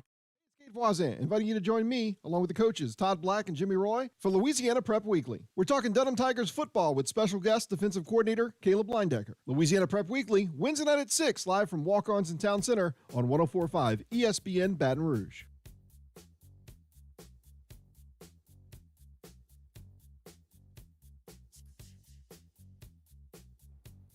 Congratulations to Dean Lurk. Dean is our Week 7 winner in the Twin Peaks College Football Pick'em Contest. He wins a Twin Peaks gift card.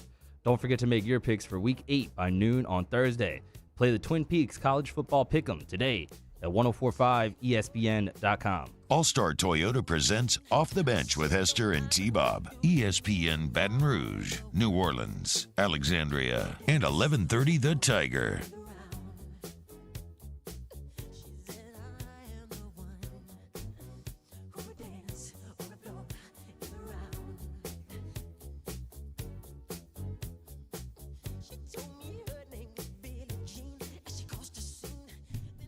What's happening, y'all? Welcome back. OTB hanging out here. What are y'all going to be for Halloween? I don't know yet, dude. My daughter wants to be Hermione, and so I think I'll probably, I was thinking about maybe doing a little Rubius Hagrid. What? Rubius Hagrid. Keeper of keys and grounds at Hogwarts. Hello? Father Norbert. You're right. Buckbeak. That's on me. I thought you were a Harry Potter guy. I thought your kids were. We watched the first 2. Oh, that's it. Okay. I had you wrong. Never mind. I apologize. I don't remember the names, though. Yeah, so I don't know. Except for Harry. The big, I might go dressed up as the big hairy giant guy. I didn't think that the movies were as good as I was hoping. Movies are all right. Yeah. I think Sorcerer's Stone, I think they really nail the aesthetic, the music, the feeling. I do love that first movie. Goblet of Fire. That's the first one? My best. Yeah. Okay. Yeah. And Chamber of Secrets is, it's pretty good, but it's not like, I don't know. None of the movies I ever left the theater with a feeling of like a, original trilogy Star Wars or I felt like there was so much hype to them. I was like, yeah, my kids are ready. They're kind of old enough. They want to watch it. Man, I'm excited. I'm about to get into this. There's a bunch of movies to watch. I'm excited. Well, no, they need to read the books. Your kids need to read the books. When I was 9 years old, those books changed my life. They're awesome. They're absolutely fantastic. So if I get them reading, then they're going to follow your path? Yeah, they'll probably have an immense vocabulary. Hate the troops. Allegedly hate the troops. I only hate Army, to be clear. Okay, we're cool with Navy. We're cool with Air Force. Are you just gonna leave the Marines out just because they're a branch of the Navy? Well, I was putting them in the Navy. Wow. What do you mean? Are the Marines their own branch? I always assumed they were part of the Navy. I think Are the Marines, SEALs their own branch? I think that's not the same thing. I think the Marines would appreciate a shout out. What about the National Guard? Is that Army? I think that's Army. Is National Guard Army? Do we know? There's Army in the I air. feel like you should get a shout out. Coast Guard should get one. Is that Army? Just get something. Is that their own branch? Yeah. My bad then. We also like the Coast Guard. No, my bad. I was just assuming. I think I've always assumed that Marines are just in the Navy. So. Oof, do not tell my dad that. Don't ever say that around my dad. Look, I got a lot of respect for all the armed forces. Shout Except out to for the ones coming to play football in Space Death Force Valley on Saturday. No, Shout out to Space Force. Actually, I love. No, I haven't thought about Space Force yet. I don't know anybody in Space Force. I did love. I do want to meet somebody that is in Space Force. I love this quote. This comes from, it's an old, I found this, I can't remember whose Twitter I found this on, but this is an old Bobby Bowden quote. He says, with the Army playing LSU this week, I'm reminded of the great Bobby Bowden quote, I'm paraphrasing here. If discipline and tangibles and doing the right thing were all that mattered in football, Army and Navy would win the national title every year. So there you go. Shout out. But obviously, I hope Army loses come Saturday. What are you going to be for Halloween, Matt? I'm not 100% sure. I think I told you I recently got a new Jedi costume. Yes, yeah. A nude Jedi? What? New. Oh, okay. I don't have an old one, but the one I got's new. That's fair. Yeah, I got it because me and But Huck, do you have a we nice watched. lightsaber? I don't have a nice lightsaber. Pathetic. There's a million pathways to getting nice lightsabers now. I mean, I have a lightsaber. I wouldn't consider it nice. A nice one. I got 2 for $10 off of Amazon. Not too I mean, the thing is, you can even get like relatively cheap ones that are still pretty damn nice nowadays. Does yours have? Is it the plastic that like retracts and comes out? I didn't want that trash. Okay. At least it for a was step like that. plastic. Like plexiglass plastic or like plastic ass plastic? It was in between. You gotta do better, dude. I want to say maybe PET plastic. Business owner, former NFL player, and my man's can't even get like a $40 lightsaber. Come on, bro. Come on, dog. Even my kids got a couple nice ones from Disney. Not the full on. Only Daddy got the full on $200 lightsaber making experience. But even they got a couple cheap ones. What do you do with a $200 lightsaber? That's not rhetorical. Play with it. I mean, what else? Like, what do you mean? Do you like get it out, turn it on, sword fight my kids? Oh, okay. Yeah. Hell yeah. Do you make sounds or does it make sounds? You think it don't make sounds for $200, bro? I'm asking. I think it makes sounds. None of this when it is hits, rhetorical. It's like like with a with a $200 one though, it's like when your kids hold it, you're like, whoa, don't scratch it. No, don't it's scratch very it. durable. Don't drop your your ice cream on it. No, not at all. I don't care. Also, when you pay that, you're paying for the entire experience. It's not the if you were to just buy it from like the gift shop, it is cheaper. That's when you go and you make your own, and you're in this like secret workshop, and it's this whole It's deal. about the experience. Yeah, for sure. It's awesome, and it's a nice lightsaber. Heavy. It's a hefty boy. It feels well made. I mean, you probably spent $200 on dumber things, right? Yeah. I didn't mean spent like $80 on like Colorado shirts recently. So I ended up with all these Colorado shirts. What? Do you have more Colorado shirts or Nebraska or Washington? Unfortunately, more Colorado, but I actually just purchased a Washington shirt. But why? during Why the do you show. have so many? How many Colorado shirts do you have? 3 now. Oh, but why? I bought 3 when I was drunk, like after they beat TCU or something earlier this year. I can't remember. I think it was after they beat Nebraska, wasn't it? Maybe it was after they beat Nebraska. Actually, that makes sense. Yeah. I will back up T-Bob here and say that when you talk about other teams, like we do every single day on other platforms, sometimes you get an appreciation for what they're doing and how they're doing it, and we just want to show a little love to them. I love it. I was just curious because I've heard you talk and post more about Nebraska and Washington. Well, Nebraska's not as fun as they Colorado. were preseason. I tend to like the idea of Nebraska more than I end up liking Nebraska What's their record? football. I don't know, like what 3-3 or something, Jake? Maybe 4-2. I have no 3-3, idea right? actually. It has not gone very well for the Huskers this season. Just season early though. Remember, we said it all off season. Year 2, Matt Rule is when it pops off. I definitely did not spend the entire offseason saying that he was going to shock people here in year 1 and win 8 games. 3-3. Yeah. A couple games out. Exactly. The Iowa Hawkeyes, 15 points in a win last week. Man, what a bad division. Yeah. So terrible. How about Iowa, Matt? All Had those a games kick off at over-under- noon, no doubt about it. Oh, for sure. Iowa had an over-under of 33.5, and then the final score ended up being 16-5, and the Iowa starting quarterback was 6 of 15 for 37 yards. That's legendary stuff. That's pretty good. And when you look at the rest of the 15-6, schedule, right? 6 of 15. No, 15-6 was the score, right? Yes. Yeah, what'd I say? 16-5. Oh, yeah, my bad. Yeah, my bad. I was like, did they get a safety? And when you look at Iowa's schedule, you're looking probably at an 11-1 Hawkeye team, which is just... They don't play Ohio State. They don't play Michigan. They don't play Maryland. Playoffs. They played one team. There is nothing I want more on this earth. There's maybe a couple things. But one thing I really want is Iowa to win out, win the Big Ten championship. Like Force just the get hand. lucky. Just get lucky one day. Just have one day where everything goes your way, one of those inexplicable college football Saturdays, and like beat Michigan, and then all of a sudden you have a 12-1 Big Ten champion Iowa team that is awful offensively, and you're going to be forced to put them in the college football playoff. You're not going to have a choice. Yep. Then you're going to have 11-2 LSU in the playoffs. Yeah, dude. LSU does control their own destiny as long as somebody can take care of business against Ole Miss, which I believe Georgia will. I believe they will. It's in Athens. They better. It's Otherwise, guaranteed we to won't happen, fight. just like Washington losing. It's guaranteed. You could say that about any team. The only team I maybe wouldn't feel comfortable saying that about right now is Michigan. Except Iowa. 11-1. They've already lost. They did lose. But not from now on, though. Okay, when we get back here, let's close out this Lester Hour. More to be. Off the Bench with Hester and T-Bob. Noel Family Distillery. Shout out to the partners, Natalie and Chip Noel, holding it down there in Deville. Look, man, you want the official tequila of LSU Athletics, you want to check out Noel Distillery's tequila. Both the Blanco and Reposado are delicious. I'm personally more of a Blanco fan, though. If you like your tequila a bit sweeter, the Reposado is definitely worth checking out.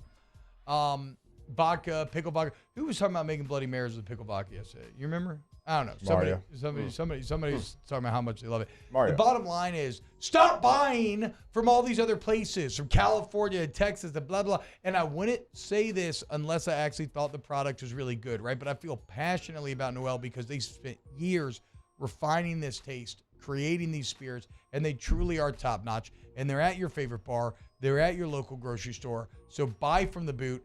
Ask for Noel Spirits in your shop. Noel Family Distillery.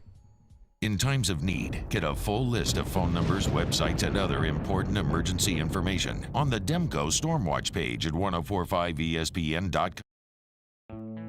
The importance of doing this fortified program and offering it to people down here is, number one, the only real chance you're going to get to do this is when you put on a new roof or build new. And through companies like HUDCO, who's kind of leading the way in this thing, it's going to offer the customers a huge advantage in the insurance market and the price of their insurance. You know, we're not looking to make a fortune off fortifying. We're trying to give you a better product than our competitor at the moment. I'm trying to do something that he can. I'm trying to give you something better. So a lot of these insurance jobs, you're getting a re-roof, you're only paying your deductible. Let's sit down and talk about the fortified and let's see what it does to your insurance premium. You're getting a steal. Yeah. You're getting a brand new roof and a fortified certificate for your deductible, essentially. I think we're rocking and rolling.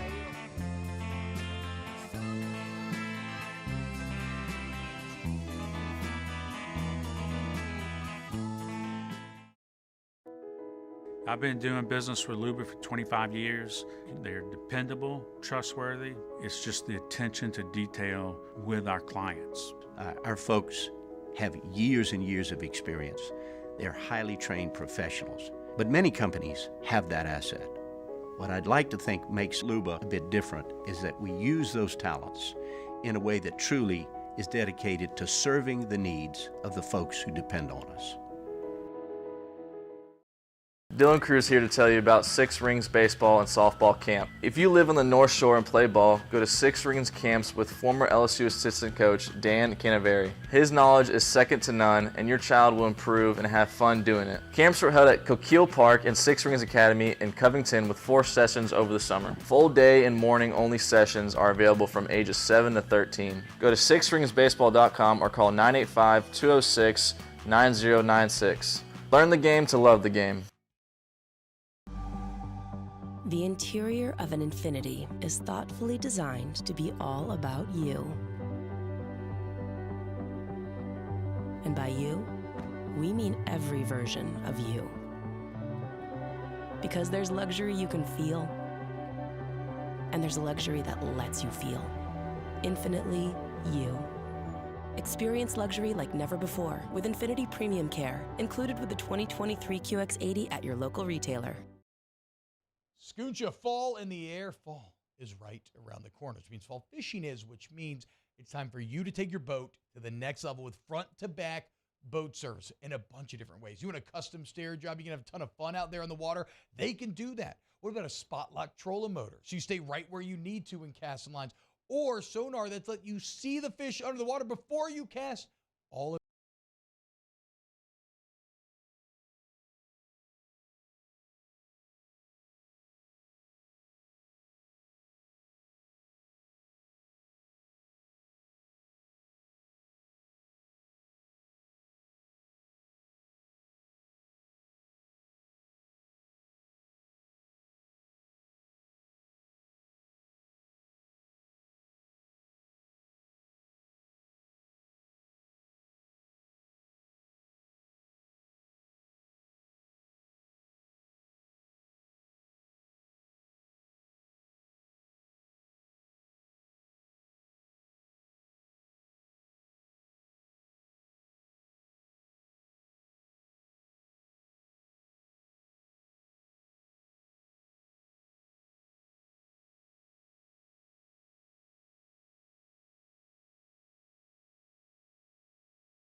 your liver shuts down and you're dead.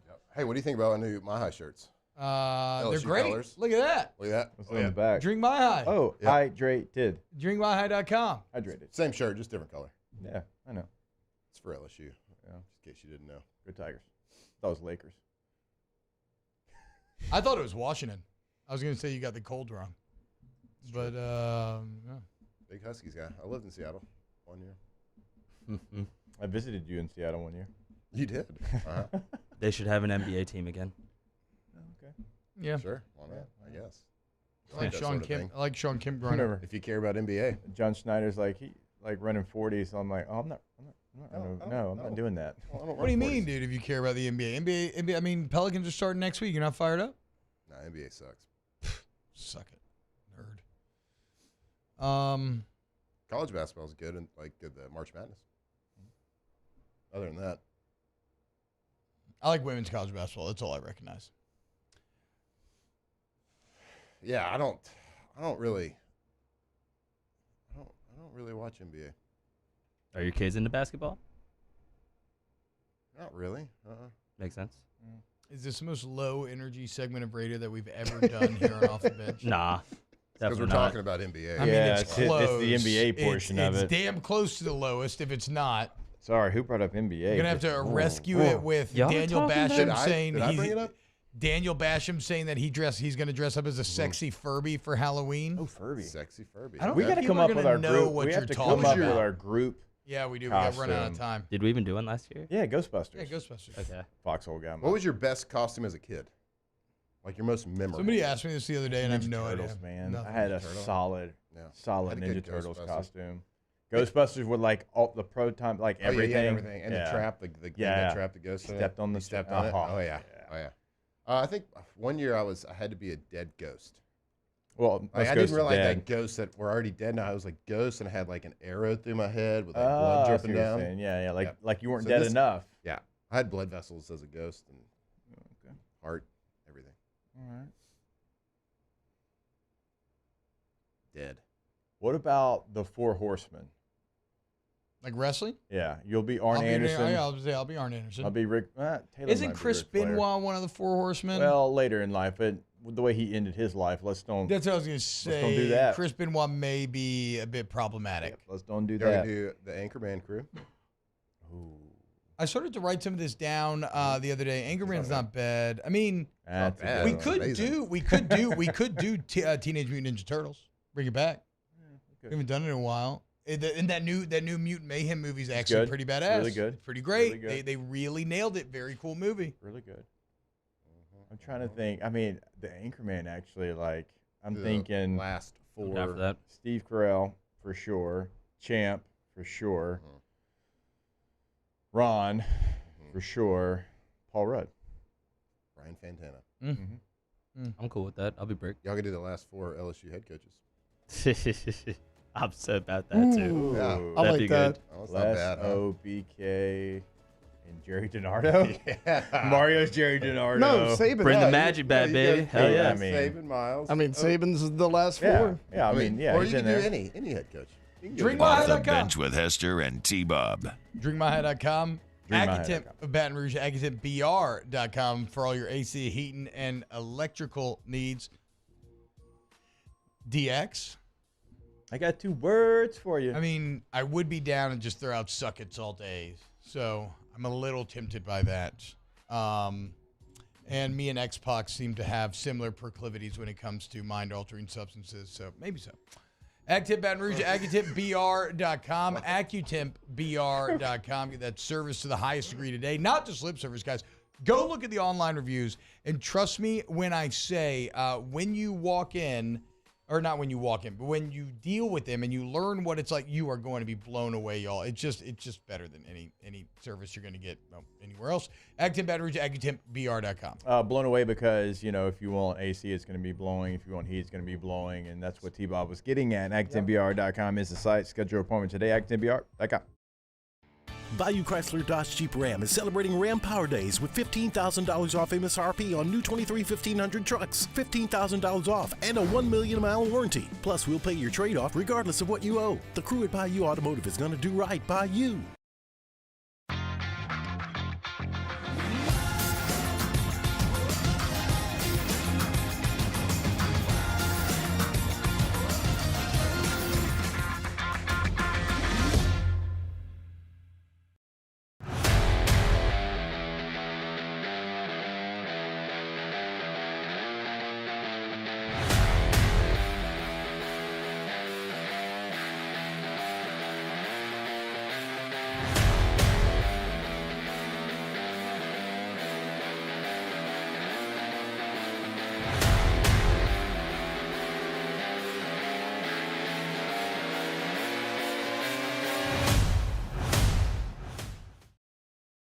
Running Boards Marketing can help you get their attention. Imagine your brand's message on a giant LED billboard truck that can't be skipped and is nearly impossible to ignore. Running Boards Marketing is the leader in effective and affordable advertising on digital mobile billboards, which are 2 times more effective than traditional billboards. With a 97% recall rate, you'll leave a lasting impression with your customers.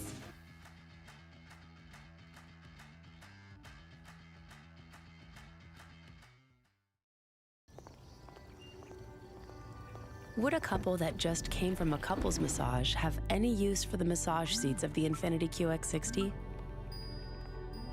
Yes, it appears they would. With driver and passenger massage seats, mute all your notifications and feel infinitely you.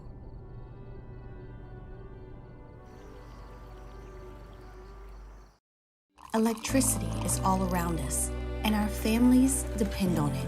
Every day is sparked by the power of a cold drink or a warm meal, a movie night, and a comforting light at the end of a dark hallway.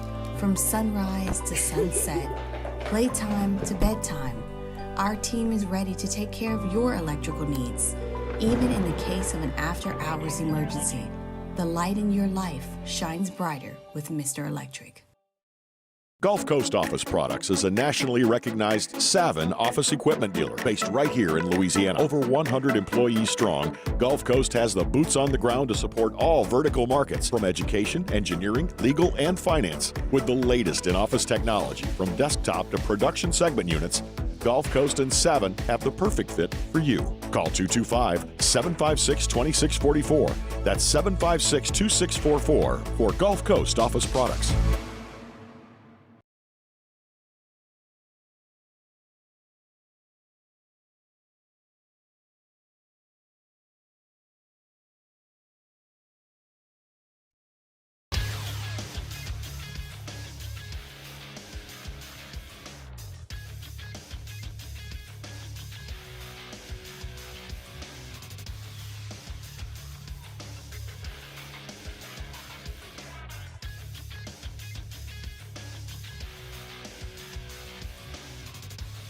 Good morning, everybody. It is 9 a.m. on Wednesday, October 18th. Today in Baton Rouge, expect clear skies with a high of 79. If you missed hours 1 or 2 of the show, you can now catch that up at the on-demand section at 1045ESPN.com. And you can follow us on Twitter, Instagram, and TikTok at OTB_ESPN, or catch us on YouTube at the 1045 ESPN channel. OTBOT, live from the Mercedes-Benz of Baton Rouge studio, starts now. Let we go. All-Star Toyota presents Off the Bench with Jacob Hester and T-Bob Hebert. Yeah. Off the Bench with Hester and T-Bob. Hey, P, they said I got to come off the bench. All-Star Toyota presents Off the Bench with Hester and T-Bob. Yo, yo, yo.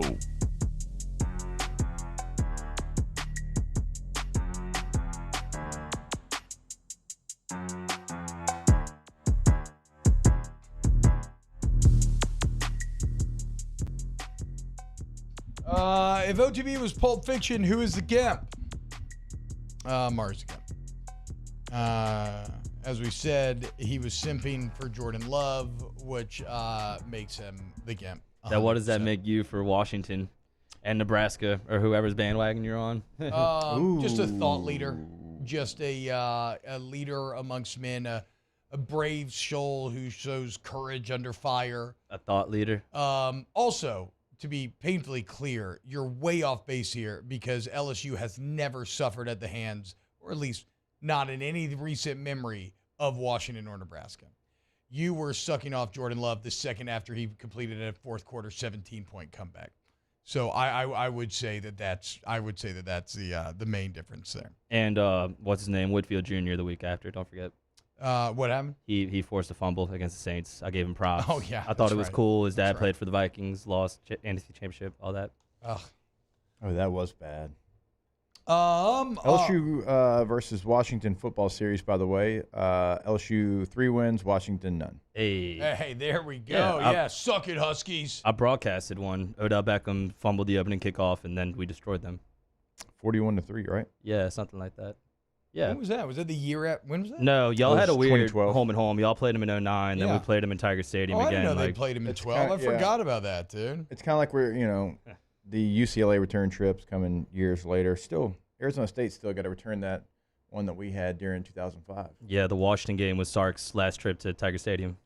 Didn't go very well. Who was a quarterback for Washington that year? Anyone? Had a lot of hype coming into the year. Jake Locker. What are you talking about? Nope. My year? When they came to Baton Rouge. Wasn't Browning. That was It's a after. name you haven't heard in a long time. Man, I should know this. Browning was the quarterback after, right? Yeah. Browning was the quarterback when they went to the playoff. Yeah. Not Jake Fromm, but one of those Georgia quarterbacks. The one that not you're thinking Jacob Eason, not I was him. thinking Jacob Eason. Oh, never mind. The answer Damn. That's a good guess, though. is Keith Price. I don't know who that is. I Never have heard no that name idea before. who Keith Price He was is. like Literally never heard top that name. five. Never Y'all heard don't that remember him? man. He was like Created like it. Heisman hype coming into the year, but he had a bad Mark year. Price. Or maybe Keith Van Horn? Keith Price. But I've never heard of Keith Price. Yeah, he was one of the. You remember George Whitfield? He had his hotness or whatever, but I thought he was like a QB guru. He was one of the guys that was working with George Whitfield a lot before that season. George Whitfield. Oh my gosh. Yeah, he was like on game day. Yeah, they had him. He had a weekly thing. Gosh, Yeah, I forgot about that guy. QB guru. Wow. Yeah. Don't know that name at all. Have y'all seen the Chargers fan, the Asian woman who was going crazy for the Chargers on Monday Night Football? Yep. Have you seen the conspiracy surrounding her? Yep. People thinking that maybe she's an NFL plant, pointing out that look, she just happened to be in a suite where the cameras could easily find her, and did multiple times. It's just talking about a Charger fan base that no one in LA is that passionate about. They need to grow that fan base more than any other in the entire league. Nothing is confirmed. A picture surfaced of her in a Vikings jersey going crazy as well. The picture's in the document too, if you can get it up there. But what do y'all think? Is this an NFL plant? Man. My Bush League Bolts. A lot of people are saying, a lot of hurtful things, like they've never seen a passionate Chargers fan. Except for Boltman, and y'all screwed him. Y'all killed Boltman. Yeah. I mean, we sure that's the same person? Pretty sure. Yeah. I mean, pretty sure. Yeah. Passion is the same. They look very similar. Only the colors are different. Yeah.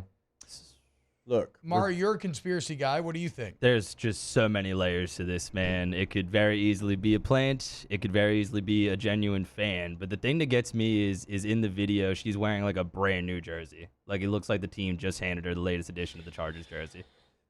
That's the only thing that kind of makes me lean towards this being a conspiracy. She is in a nice suite, though. She is. Which also means she may have that money. And some journalists, like accredited people, have said her son plays for a Little League team named the Vikings, but then she's also come out and says she's originally from Minnesota and also supports the Vikings. Well, okay, so to be clear, the Vikings picture, I don't care about. That does nothing for me. I don't think that proves anything. And T-Bell's wearing a Colorado shirt today. She even said... And threw up the Washington W earlier. She even said, I'll always throw up the W, so y'all can all suck it. No, I'm trying to help your point. I know. And she even said on the Pat McAfee show that she became a Chargers fan when they moved to LA in 2017. Yeah. So like that makes sense to me. I don't have any trouble.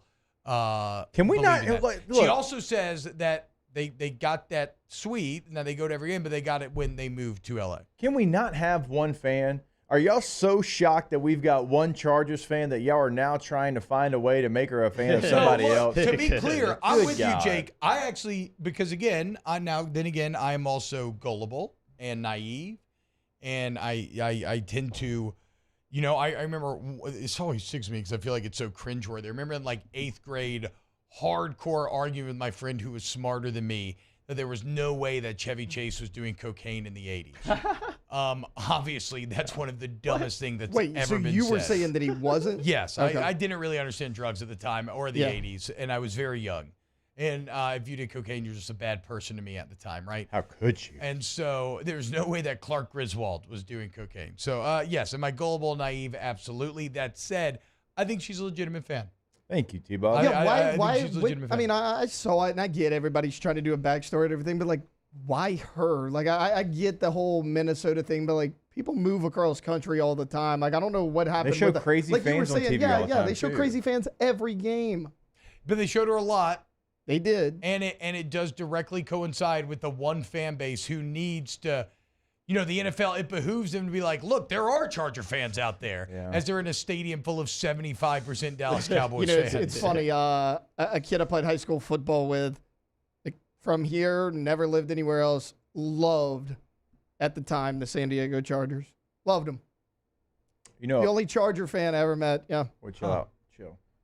There's 2 in Louisiana. Thank you and Jackson. Me and Jackson. That's it. Well, and this guy I went to high school with, so there's 3. There we go. There is a lot. Like, I did find playing for the Chargers. We are Legion. There's a lot of people that were fans of the Chargers when you had Fouts and Charlie Joyner and Eric Coryell was the coach because they started throwing the ball before anybody else did. Yeah, and people were like, "Oh my gosh, you can throw it like this." And so I did meet a lot of people like all over the country that were fans of that Charger era because they were throwing it before anybody. I got another question, and maybe this would have been better in Flustering, but I forgot to do it, and so we just did whatever that awful hour of radio was last hour. But have y'all heard about this story about this Athens, Georgia graduate, Jimmy Zong? A man who, back in the day, he was a coder, and he was on the ground floor of helping to develop some of the code for Bitcoin in 2009. All right. I not like hyper involved or anything, but he was there kind of at the beginning, and he stole about 50,000 Bitcoin way back in the day. Stole 50,000 Bitcoin. At the time, I think it was worth like a few $100s, maybe a few thousand. And well, the IRS or whatever digital forensics crime, they spent years trying to catch him. That 50,000 Bitcoin eventually ballooned into $3 billion worth of Bitcoin. And it's a crazy story. He's a Georgia kid. He's living in Athens. He's just got, he's obviously got $3 billion. He's like constantly going on these insane trips. He paid for all of his friends to fly private out to LA for Georgia's Rose Bowl. He gave them all $10K to go on shopping sprees, yada, yada, whatever, right? The guy, every picture is just him being fat with like young, attractive girls and like an expensive vehicle. Yeah. By him, right? Well, he ended up getting his house broken into, some Bitcoin stolen from him. He calls the cops to try to figure out, and it leads to him ending up back on the radar where they've been trying to catch him for years and years and years, the original national agency, right? It kind of gets back to them. Yeah. What trips him up eventually, though, how crappy is this? He was so good about managing to obscure, because on the blockchain, it should be public, or you should be able to figure out more easily, like track exactly where these funds are going. But through various systems that I don't understand, he was able to obscure the movement of that original stolen Bitcoin.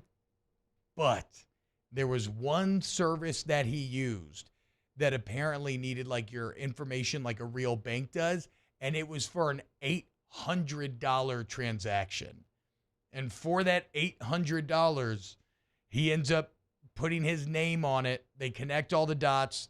They see that he's called the Athens Police Department about being robbed himself.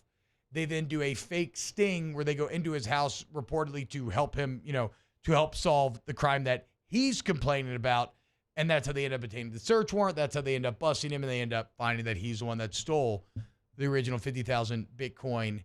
And the government takes it all and sells it. First, they're like, who claims this? But nobody claims it because he stole it off of Silk Road, which is the old dark website where you would buy drugs off of and everything. So what's kind of crazy is, I guess my question is, $800 ended up getting him caught. What's kind of crazy is, my question is that like really the government's money? No. I mean, because at the time when he stole it, it was worth a few hundred. Still wrong to steal. Right. But my man's just made the government $3 billion. You know what I'm saying? Like, I feel like our guy Jimmy should have at least gotten to keep a bill or something at that point.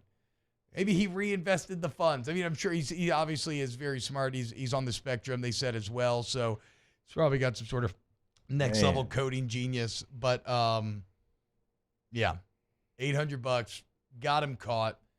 I don't think he's facing too much jail time. They said like maybe a year or something. I don't know. Is he only getting charged for what he stole? Because if what he stole, you said it was only a couple $100, like that's not even a felony. Well, but he didn't steal a couple $100. He stole 50,000 Bitcoin. So it's not, so he's still, and if we're just going by current monetary value, he stole, $3 billion worth of Bitcoin. But I guess it's like the thing, it's like, is he getting charged for like what it was worth at the time or what it like turned into? I have no idea. I just thought this story was pretty insane on all fronts. And he just chose to live in Athens the whole time. Like he had a pretty nice house, but it wasn't like anything crazy. He was just really leaning into that. Boat, I know for sure. I'm looking at some pictures of him right now. Like this dude just living the life. That's what I'm saying. Jimmy Zong. Yeah. What a legend, dude. Just high priced trips everywhere. That's all it is just co-eds in every picture with him. Jimmy. $800 got him caught, dude. $800. They spent years. He stole this back in like maybe 10 or 11 or something, and he just got caught here pretty recently. Man. Yeah, $800, man. It cost you $3 billion. It's a bad feeling. And plus, he kind of stole it from drug dealers originally. So, I mean, does anybody care that much? You know, Right. it's Silk Road. I mean, just Silk let Road's Jimmy- what you use for, like, to hire hitmen Yeah. and to buy guns and drugs and everything. Like let Jimmy just keep like $3 million. That's what I'm saying. Now, he Yeah. probably used some of that other stuff to purchase, I'm sure, like, more crypto that has ended up paying out for him. But, yeah, no, he got that $3 billion taken, dog. He got all that original Bitcoin snatched back up. I mean, I would never. You can't get over that, right? I mean, just think about how bad you felt like at times when, let's say, you've bet a game and you had an intuition about the game and you went heavy on an underdog, but not really that heavy because you're like, I'm $5. $5. When in fact, like, you felt really good about it. You had 50 in your account. And you're like, $5, and then they win. Yeah. And you're just sitting there like the entire time thinking about that, and it's like, a couple $100, $1,000, whatever. We're talking about $3 billion.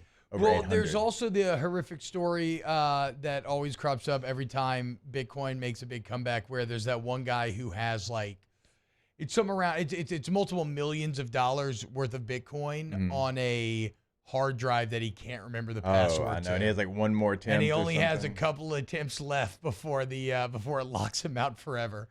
So imagine maybe you're in financial straits, like maybe you're having problems, and literally in some sort of psychological torture, the key to everything is right there in front of you, and you just can't get in. I mean, are you just like waiting on like quantum computing to try to break in? Yeah. But then does that invalidate the blockchain to begin with? I don't entirely know, but just absolutely brutal stuff there. What's another good one that I was and then like Chad's pointing out, it's 250 million worth of Bitcoin on that hard drive, according to Avo. Avo says they had a Halo LAN in 2010 and the third place prize was 50 Bitcoin, which at the time was like $10 or something. There's also stories of people like paying for pizza in Bitcoin back in the day. It's wild. I wonder when the next crypto phase is going to come in, because I've been around long enough to know that it is, right? Yeah, I wrote down. It's going to get hot for a minute. We're all going to be obsessed with Yeah. it, and then it's going to disappear. I wrote down one that was here hot in the streets in Baton Rouge that people told me, I guess you hate money, when I didn't invest in it. Yeah, Gamecoin. Yeah. I didn't quite. But it was fun. It was a fun couple months. I'm a meathead. I don't understand cryptocurrency whatsoever. Don't plan on it either. Bilbo says crypto is basically dead. I mean, maybe, right? But again, every time it just follows such a classic boom and bust cycle that I don't know. I'm glad. Yes, I agree with this. I'm glad as well that NFTs are over. By the end of the NFT craze, I started to loathe them. I think they add nothing to society. I think they're full of awful, scammy, bad actors. I think that they, the energy usage alone that they account for is just a horrible waste of resources. And the only intrinsic value they essentially have, like everything else in life, is basically I have it and you don't.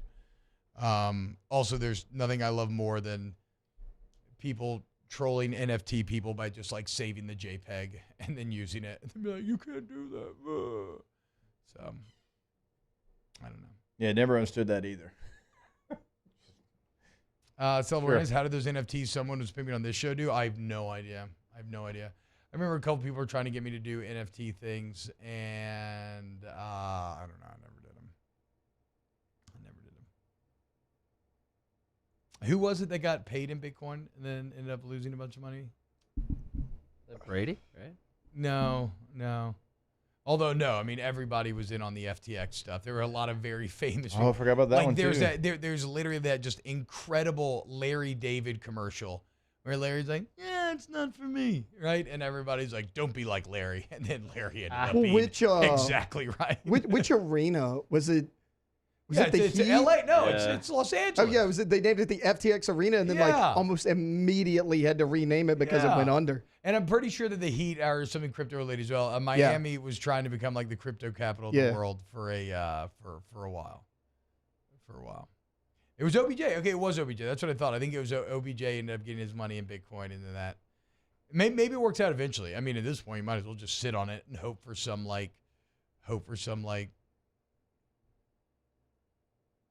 Oh, Gulf South says I made over 10K on the original Gamecoin pump.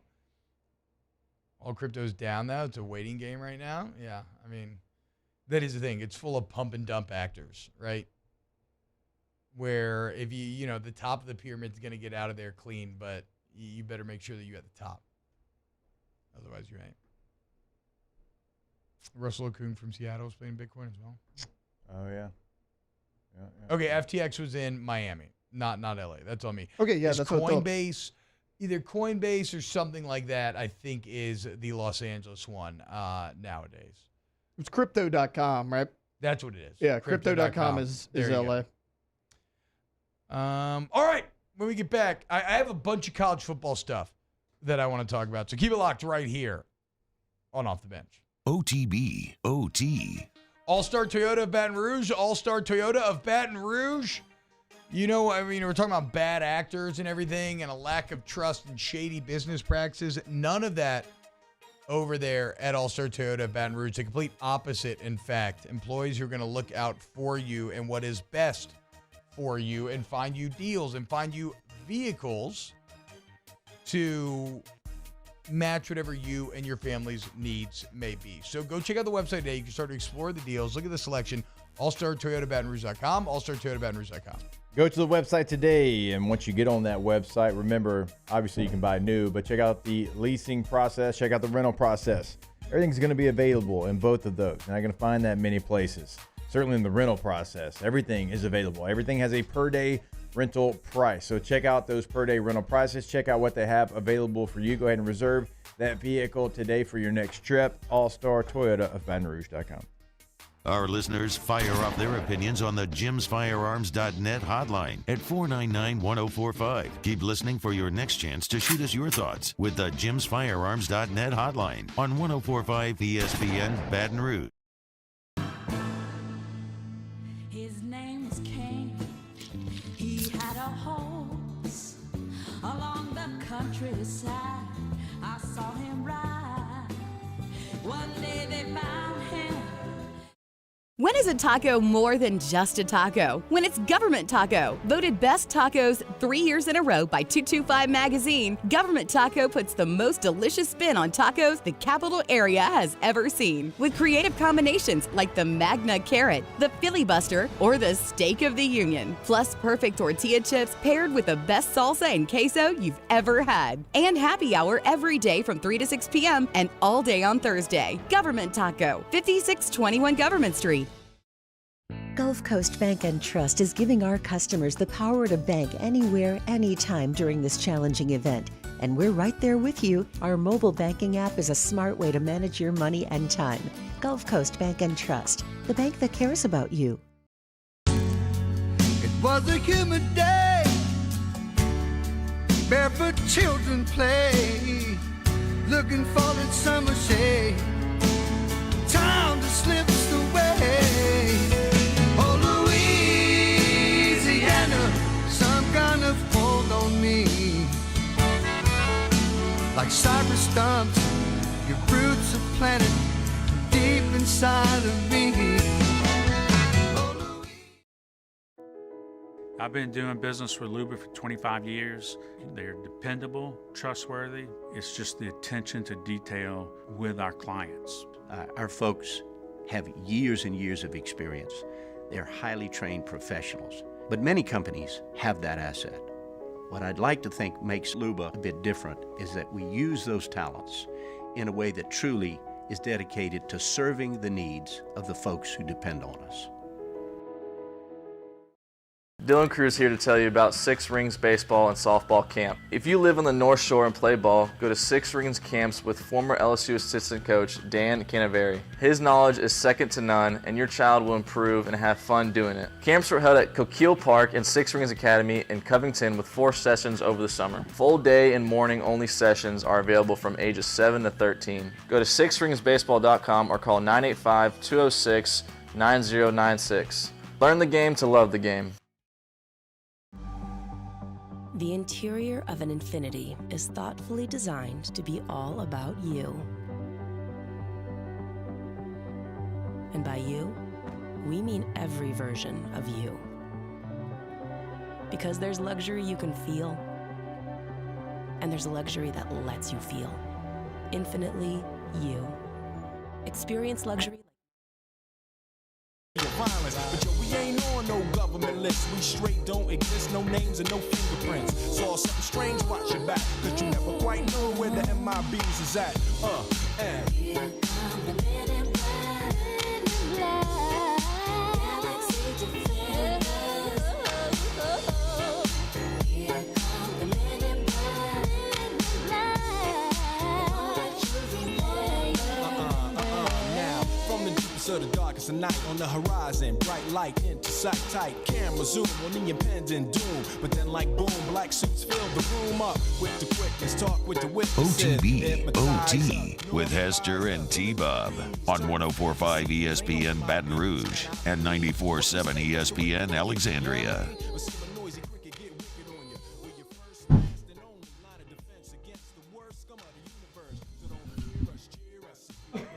Yo, what's happening, y'all? Welcome back to OTB.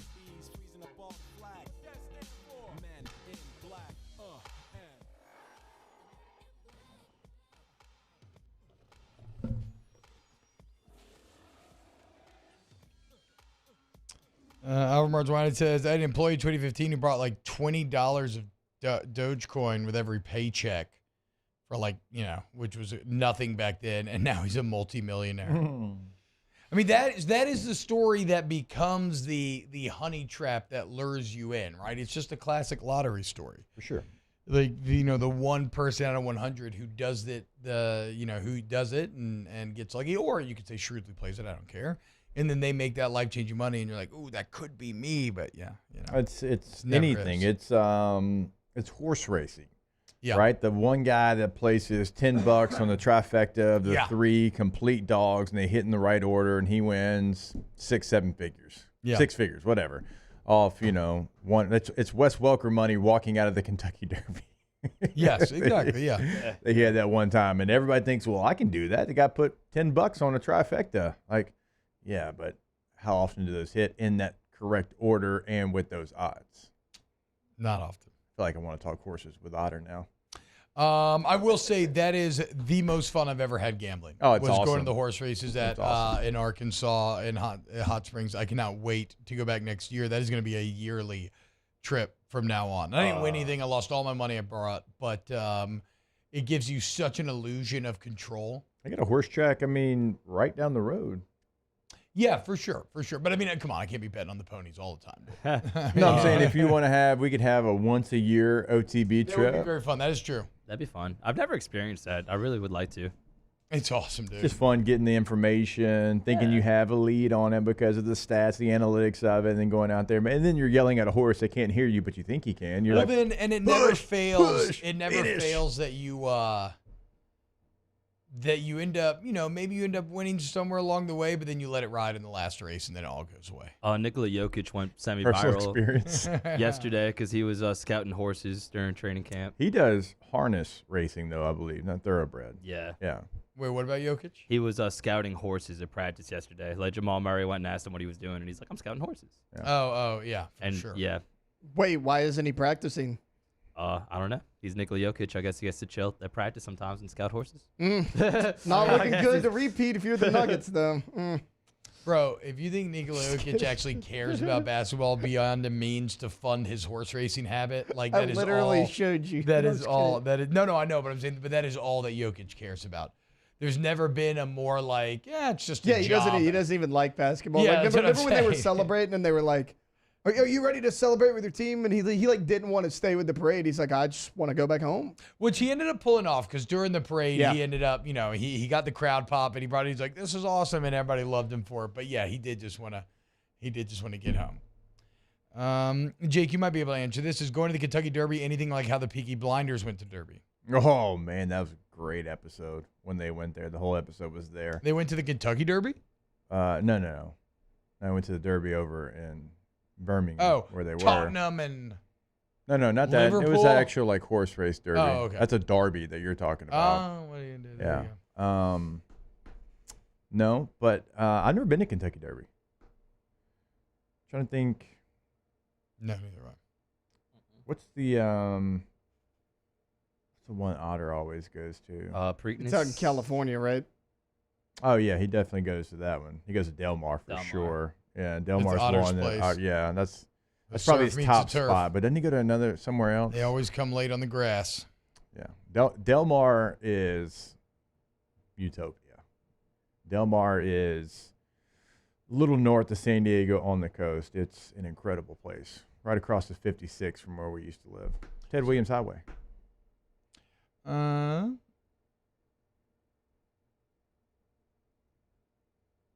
Somebody's accusing me of being a Disney adult and a brony. Definitely not a brony. I'm probably a little closer to being a Disney adult than I would like to admit. But I have kids, so then that kind of stop you functionally from being a pure Disney adult. I'm not entirely sure. No, it does for sure. No, The Disney not if you're adult is leading. like Not if you're leading the kids to Disney before they know they're at Disney.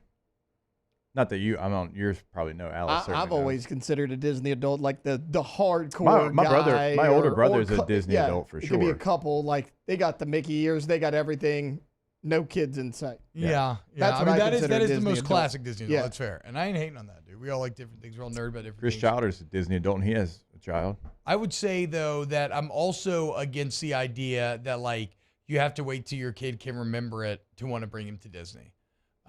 Because I want to say we brought Alice. We went for sure before any of my boys would have. Yeah, when remembered they were it. like 2 or something. And it's just super fun to watch them smile. Yep. And, like, have fun and run around, you know? They might not remember it, but they still And chill enjoy with the the family. moment. Bro, the Mickey ears are kind of cute. Yeah, I agree. They are. I know people that go to Disney with other kids. Yeah, I mean, they're out there, dude. I mean, look, I will say, when I'm older, I will damn sure go to Epcot at least one time without my children. Epcot's like my favorite place on earth. The beers just hit so good. Every time I go to Disney, I try to get so drunk I can't remember it. That's maybe a little too much, champ. That might be a step too far. Hey, congratulations, Trent Ritchie. Found out yesterday I got another daughter on the way, so I'll have 2 girls soon. I'll be a Disney princess dad. Hell yeah. Say no. Me too. Say no. Me too. There you go. That's, yeah, and it's super fun. I'm in the daughter club, guys. You got in there. I'm in the daughter club. Broke in there finally. I did. Is there such thing as Busch Gardens adult or Universal adult? I don't know. Maybe it's because those are inherently kind of, the rides are a little bit more extreme. It's not as childlike than maybe. We went to Knott's Berry Farm out in Southern California last time we were out there. Great time. A lot of rides. I took my bachelor trip to Cedar Point. I did. Yeah. Oh, really? Yeah, roller coaster capital of Oh, America. What are you, a Cedar Point adult? No, I just like roller coasters. I love roller coasters as well, and I've always wanted to go to Cedar Point. I'm It's bummed that I well, never so have, like dude. my wife doesn't do roller coasters. I was like, this is my last chance to go. So we stayed in Sandusky, drove an hour to Cleveland, went to the Rock and Roll Hall of Fame, 40 minutes south. We hit the Pro Football Hall of Fame in Canton. It was a great weekend. Wow, what little a 3-day wholesome trip. bachelor party. Yeah, it was awesome. Yeah, very awesome. All my bachelor parties just involved like just cheap strip clubs and drugs, basically. It's not nearly as fun. Not a big party here. Cedar Point sounds way better with the Hall of Fame. I legally can't discuss the last bachelor party I went on because it was You Vegas. signed a non-disclosure or something? He signed an NDA. Yeah. They had to. I love it. So Gulf says my wife's a Disney adult. She went to Walt Disney World 30 times before we had kids. Ashley Megan says the only time I saw my dad knock someone out was at Disney World.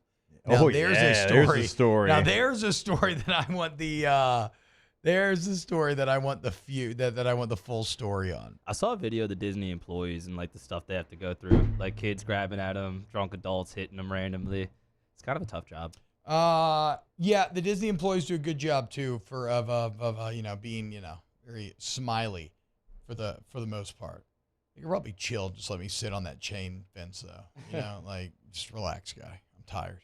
Do you do hand-me-down Halloween costumes or make or buy them new? I do a mixture of making and buying new, and then I just have that costume forever, and I just wear it like later whenever I want. Last year, I think it was last year, we went to like a neighborhood Halloween situation, and all the kids obviously dressed up, but I was like, it's Halloween. Like, I'm gonna dress up. Like, Halloween party. So I dressed up as Wayne Rooney, like full kit, like long sleeve jersey, shorts, the socks. Everton Wayne Rooney. Yeah, I mean, 16-year-old Wayne Rooney. Well, he came back, remember? Oh, that's right. Came That's back. right. Yeah. That's the only one I recognize. I mean, I even went like indoor soccer shoes. I was the only adult dressed, I think. Oh no! Wait, where was this?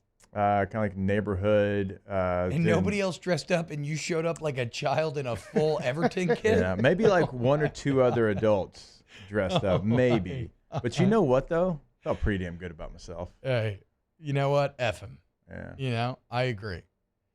I can't wait till, we get through this World War III, society collapses, only small vestiges of humanity survive, and then like 300 or 400 years from now, they're looking at Disney and trying to, they're trying to figure out, what was the history of these peoples, right? The same way we do. We find like one corner of a structure, and we're like, well, depending on how this built, this would have been the tools that they use, this would this, that, and soon, in like 500 years, it's going to be thought that our entire society was based around the worship of an anthropomorphic mouse, and that entire temples and lands were built to honor his name, and that Mickey Mouse was the deity from whose cup we all supped.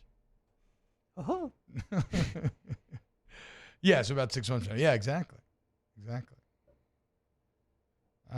Is the rumor about Disney that no one dies in the park true? I don't know. I remember a kid got eaten by an alligator like 10 years ago. There's like some legal loophole. I watched a video about it a little while ago that like something to do with the death certificate. I don't know, but that is true. Oh, okay, that makes sense. Like they're just not putting that on there. Yeah. Yeah. Legally, no one has died in Disney World. That is pretty crazy. Disney hitting its 100-year anniversary this year and still going strong, actively growing is a wild thing. Yeah, the Disneyland is hitting 100 years. I believe that Disney World just celebrated 50. I think it was made in 72 or 73. Let's go to break. Sorry, I don't know what just happened. When we get back, more OTB. OTB, OT. Join the G Team. Gordon McKernan, injury attorneys there for you. You need somebody to get Gordon, get it done. So yesterday, boys, I said, look out for the giant purple helmet. And then on the ride home, it's not a giant purple helmet anymore. It's a giant pumpkin. A literal giant orange jack-o'-lantern is now on the massive Gordon statue. So in 500 years, they will think that we worshipped at the feet of a anthropomorphic pumpkin man who fought for people after they got in accidents. So if you get in an accident, you need somebody to fight for you. You want to get Gordon, get it done. 225-888-8888. Go to the website, getgordon.com. You can find all the information there. Like we say every single day. Maybe you're already at work. You can't get to the phone. It's okay because you can have a chat with them right there on the website. You can find a lot of information, past client results. You can find what cases they can handle for you right there. Again, getgordon.com. Always on social media, the handle at getgordon. Area code in Louisiana, follow about 888-8888. Get Gordon and get it done. In times of need, get a full list of phone numbers, websites, and other important emergency information on the Demco Stormwatch page at 1045ESPN.com. Follow us on Twitter at 1045ESPN to cast your vote in the Citizens Bank and Trust Poll of the Day. Vote daily inside Off the Bench, live at lunch on Palmer. And after further review, Citizens Bank and Trust brings you the Poll of the Day via Twitter at 1045ESPN.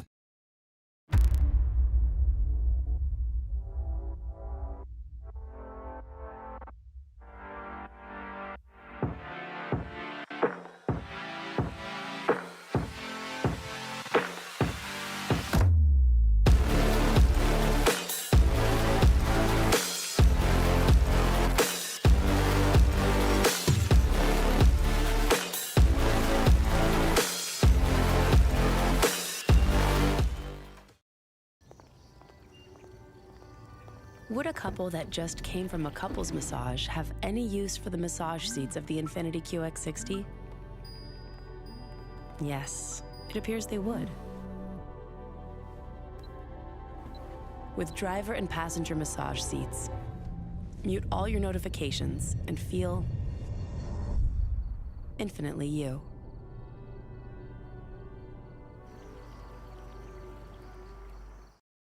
Electricity is all around us, and our families depend on it.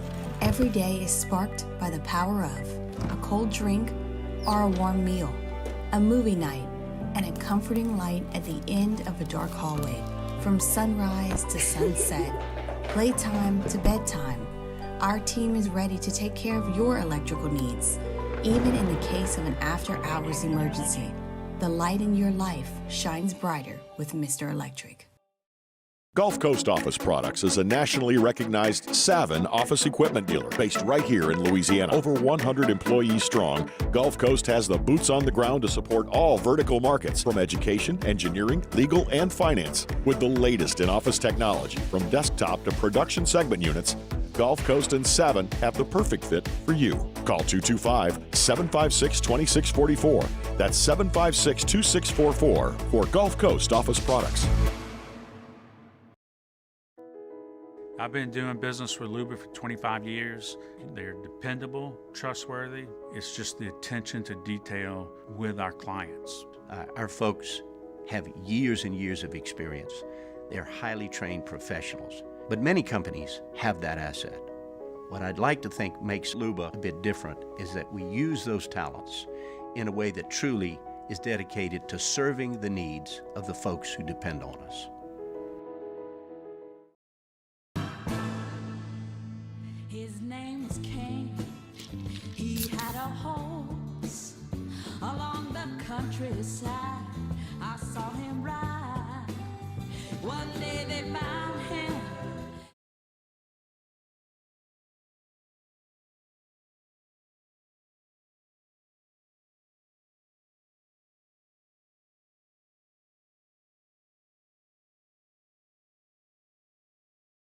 Sleek style in every model. You can reward yourself and make an impression with every entrance. Our inventory is ready to redefine your driving experience. Or go to genesisofbatonrouge.com and find what you love on our website. Order it online and have it delivered to you. Experience luxury without limits at Genesis of Baton Rouge. Now on the corner of Airline and Pico, across from Women's Hospital, or at genesisofbatonrouge.com. Sandegriff, join us for the Wednesday edition of Live at Lunch from Modesto, Burbank at Nicholson. Scott Rabelais from The Advocate, Wes Reynolds from VEASAN, and professional sports handicapper Randy McKay among our guests. Live at Lunch, 11 a.m. weekdays on 104.5 ESPN Baton Rouge.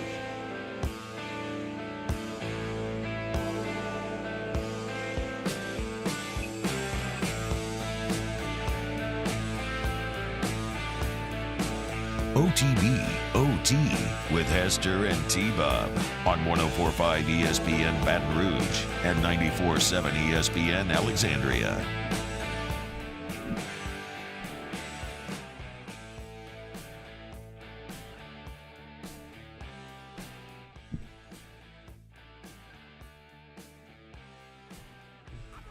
Remember, today's show brought to you in part by Skull Axe Throwing.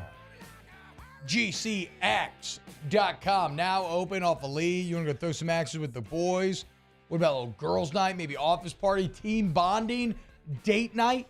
Just a little fun, man. You want to check out Skull Axe Throwing, SKALGC.com. You book now and you save 20% when you use the code EARLYBIRD. Spook the Bench. I want to feel like a Viking. Cold Curse Light, visit our Tilted Blue Moon Lot Sky Citrus Suite. When is it socially acceptable time to start drinking eggnog? I had some last weekend, honestly. What? Yeah, I love eggnog. I saw it in the gas station about a week ago. I considered buying it. Haven't had it yet. But if it's a high of 79, you cannot drink eggnog. Bottom line. But it's and not really, you shouldn't be drinking eggnog before Thanksgiving. Well, I mean, eggnog's cold, so it doesn't matter how hot it is outside. That's like saying you can't drink milk. Like, it's literally milk consistency. Have you ever seen Anchorman? It's so hot. Milk was a bad choice. You cannot drink milk when it's that hot outside. I would also say, Ron, you're being soft. You're in San Diego. Exactly. Stay classy. It's true. It's not actually that hot there. No, I mean, you're ridiculous. You think you think you can drink eggnog when it's 79 degrees outside? Yeah, I've done it multiple times. I'll probably go get some today if I'm at the store. I love eggnog. What's wrong with you? It's a Christmas drink. I'm drinking it inside where it's moderate temperatures in my house. You typically don't do this, T-Bob. You typically don't tell someone that. Do I eat gumbo in the middle of summer? Sometimes. Yeah. Okay. Exactly. Shouldn't. Same thing. It's a seasonal thing. Y'all making it a holiday thing. To me, it's more of a fall/winter thing. I would normalize drinking Are you eggnog. not just going to get fat as hell if you just drink eggnog for 3 months straight? T-Bob, I'm not doing keg stands with them. I'm having a cup every now and then. I don't know that I've ever had eggnog. What? Never had eggnog. Oh, I'm bringing I don't some. know that I've ever had it. It's so good around Christmas. If you We're all like, we're all gonna have some tomorrow. I have the Clark Griswold Moose Cup that I saved just for my Christmas eggnog, mixed with a little rum. I believe it's rum that you put in it, isn't it? Yeah. Rumpelstiltskin? So are you just drinking? You're drinking non-alcoholic eggnog? It's a good man. Yeah. In October, For sure. on the day when it's a high of 79. Well, I'm not having it today, but like I would if I had some. I'm not gonna go out of T-Bob, I'm not That's gonna go out crazy of to my me. way and be like, I need eggnog now. But if I'm at the store and I see something, be like, hadn't had eggnog in a while, I'll get some. Like it's not that major. Spook the bench. What's your favorite foods that get turned into body parts for Halloween parties? Give me like a jelly gumball eyeball or something like that. Like a chewy eyeball. This one feels like Mario. I've seen a lot of Mike Tyson ears for this kind of thing. Oh, okay. Eat an ear. Shout Yeah, I out see to that. Iron. Shout out Iron Mike. Yeah. Spook. Oh wait, what happened? You here? have to do some kind of promotion with T-bobbing for apples. If you're not, you're messing up. I mean, I get it. I like the name, but like, who's out here bobbing for apples in 2023? Honestly, I did it for the first time last year at a Halloween party, and it was pretty fun. It's only fun to me if you had a container that was deep enough to where you can't just jam the apple against the bottom and cheat to get it into your mouth. Yeah. If you can actually bob and get an apple with your mouth when it's floating in the water and not against the surface, that's impressive. Spook the bench. You wake up and ask your spouse to scoot over, but realize you're home alone for the weekend. What's your first move? Turn on the lights. Yeah. And then, I don't know, probably go back to sleep. My first move, head to the shower door. Yep. Go get that. Yep. Go get that shotgun in the shower. 100%. Yeah. Yeah. Go get that shotgun in the shower. Spook the bench. Is Nightmare Before Christmas a Halloween or a Christmas movie? It's both. That's a lot of Christmas in it. Yeah, I think it's both though. I mean, it is creepy. It's a lot of Halloween in that joint too. Yeah, for sure. I need a good family Halloween movie. Memphis was wanting to watch one. I'm like, maybe Trick Under or Treat. Wraps? Trick or Treat. Okay. It's got some. You gotta be careful before they go to bed, even if one. it's not like technically like. Are the older boys too old for Halloween Town? So I would say the original Under Wraps may actually play for all ages. Did you ever see that growing up? The Disney original movie, it's pretty good. From what I remember. Did anybody in here see Monster Squad? Love Monster Squad with them, but that's the most underrated Halloween movie. I've Yeah, been telling my I wife we're agree. gonna watch it. It's been slipping my mind. Great movie. Yeah. My mom Wolfman has almost nards. named my older sister Phoebe after that movie. Yeah. Oh, Great wow. movie. You ever seen it, T? I've never seen Monster Squad. I've been in. Oh, you'd love it. Yeah. I got to figure out what my next horror movie I'm going to watch is. Like I said, I thoroughly enjoyed Talk to Me and Smile, T-Bob. Babadook. Smile? Yeah, go with Maybe that so. one. It's a Maybe good so. one. Spook the bench. What's your least favorite liquor? Ooh, I like this. Least favorite liquor. You're not gonna like my answer. What? Jameson. I'll mess with it. Oh, he'll mess with you neither. People do it at St. Patrick's Day, and I just did. Anything like a Goldschlager or anything that tastes like that is my least favorite. Jägermeister, anything like that. The hell out of here. Scotch. Scotch. And I know Hunt's probably going to bust through here like the Kool-Aid man. It's Scotch. Scotch? I don't like Scotch. Wow. I don't like Scotch. Nobody's perfect. Otherwise, I am. I appreciate that. Taylor? I guess it would be Jaeger, too. I had one shot of that when I was in college, and I never did it again. Fonz talking about hot dogs turning into zombie fingers. That's great as well. I've seen that. I've seen somebody do like a candy corn hand-looking thing. I don't know how they did it, but... What Scotch do you like? Coraline's a good one as well. What Scotch I like? I like all kinds. You would probably hate the Scotch that I really like, though, like Lafroig, because it is like the real peaty stuff. It just tastes like moss fresh off of a tree, and I freaking love it, dude. Yeah, I'm not a huge fan of gin either. Yeah, Jen, I can take in small doses. Yeah. All right, when we get back, let's close out the show next. OTB, OT. ITI Technical College, iticollege.edu, iticollege.edu. You go there today, you celebrate 50 years of them taking care of students. ITI Technical College. If you are a graduate, go look online at all the great events they have planned for this fall. And just remember that, look, if you're looking to change your life, get that AOS degree, just 2 years, get a career, not a job, ITI can help you every single step along the way. This is a local family-owned trade school, not some national for-profit, shenanigans, okay? These are locals who care about you and help you, and that's proven over time. ITI Technical College. Oh, shenanigans. Great word. ITI, great college. iticollege.edu is that website, but we always, and I do mean always, encourage you, go see them off Airline Highway, 13944 Airline Highway here in Baton Rouge. You'll be blown away by their campus. It is set up for your success.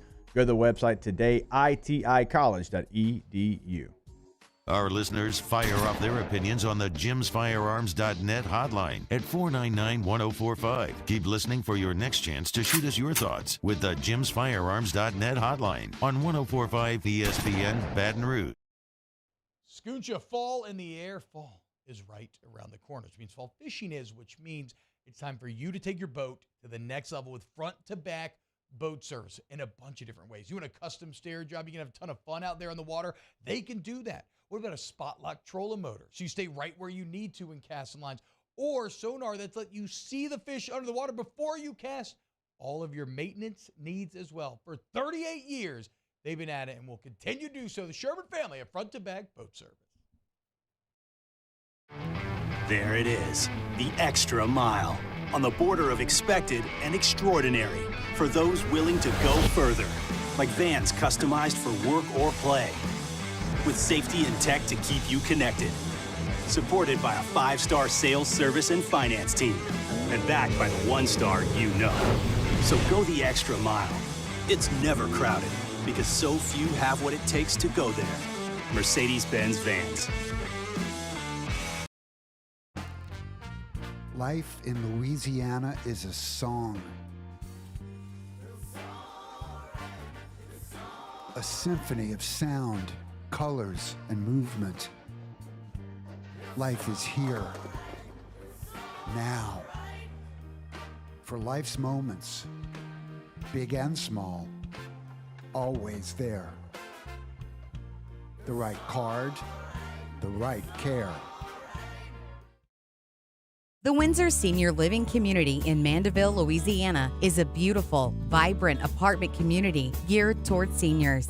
They are nestled right in the heart of Mandeville, where seniors live a more carefree lifestyle in spacious apartments with the peace of mind that comes from having a little extra help. Call the Windsor at 985-624-8040 to schedule a lunch and tour. Come see how the Windsor can be your passport to peace of mind. Dylan Cruz here to tell you about Six Rings Baseball and Softball Camp. If you live on the North Shore and play ball, go to Six Rings Camps with former LSU assistant coach Dan Canaveri. His knowledge is second to none, and your child will improve and have fun doing it. Camps were held at Coquille Park and Six Rings Academy in Covington with 4 sessions over the summer. Full day and morning only sessions are available from ages 7 to 13. Go to sixringsbaseball.com or call 985-206-9096. Learn the game to love the game. The interior of an Infiniti is thoughtfully designed to be all about you. And by you, we mean every version of you. Because there's luxury you can feel, and there's luxury that lets you feel. Infinitely you.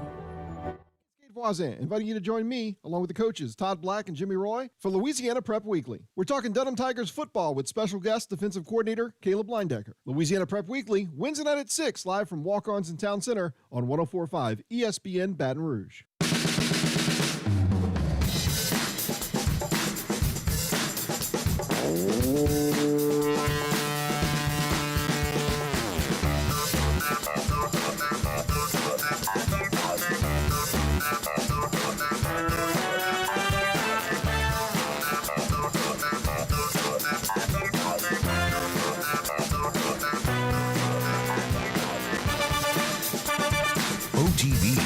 OT with Hester and T-Bob on 104.5 ESPN Baton Rouge and 94.7 ESPN Alexandria.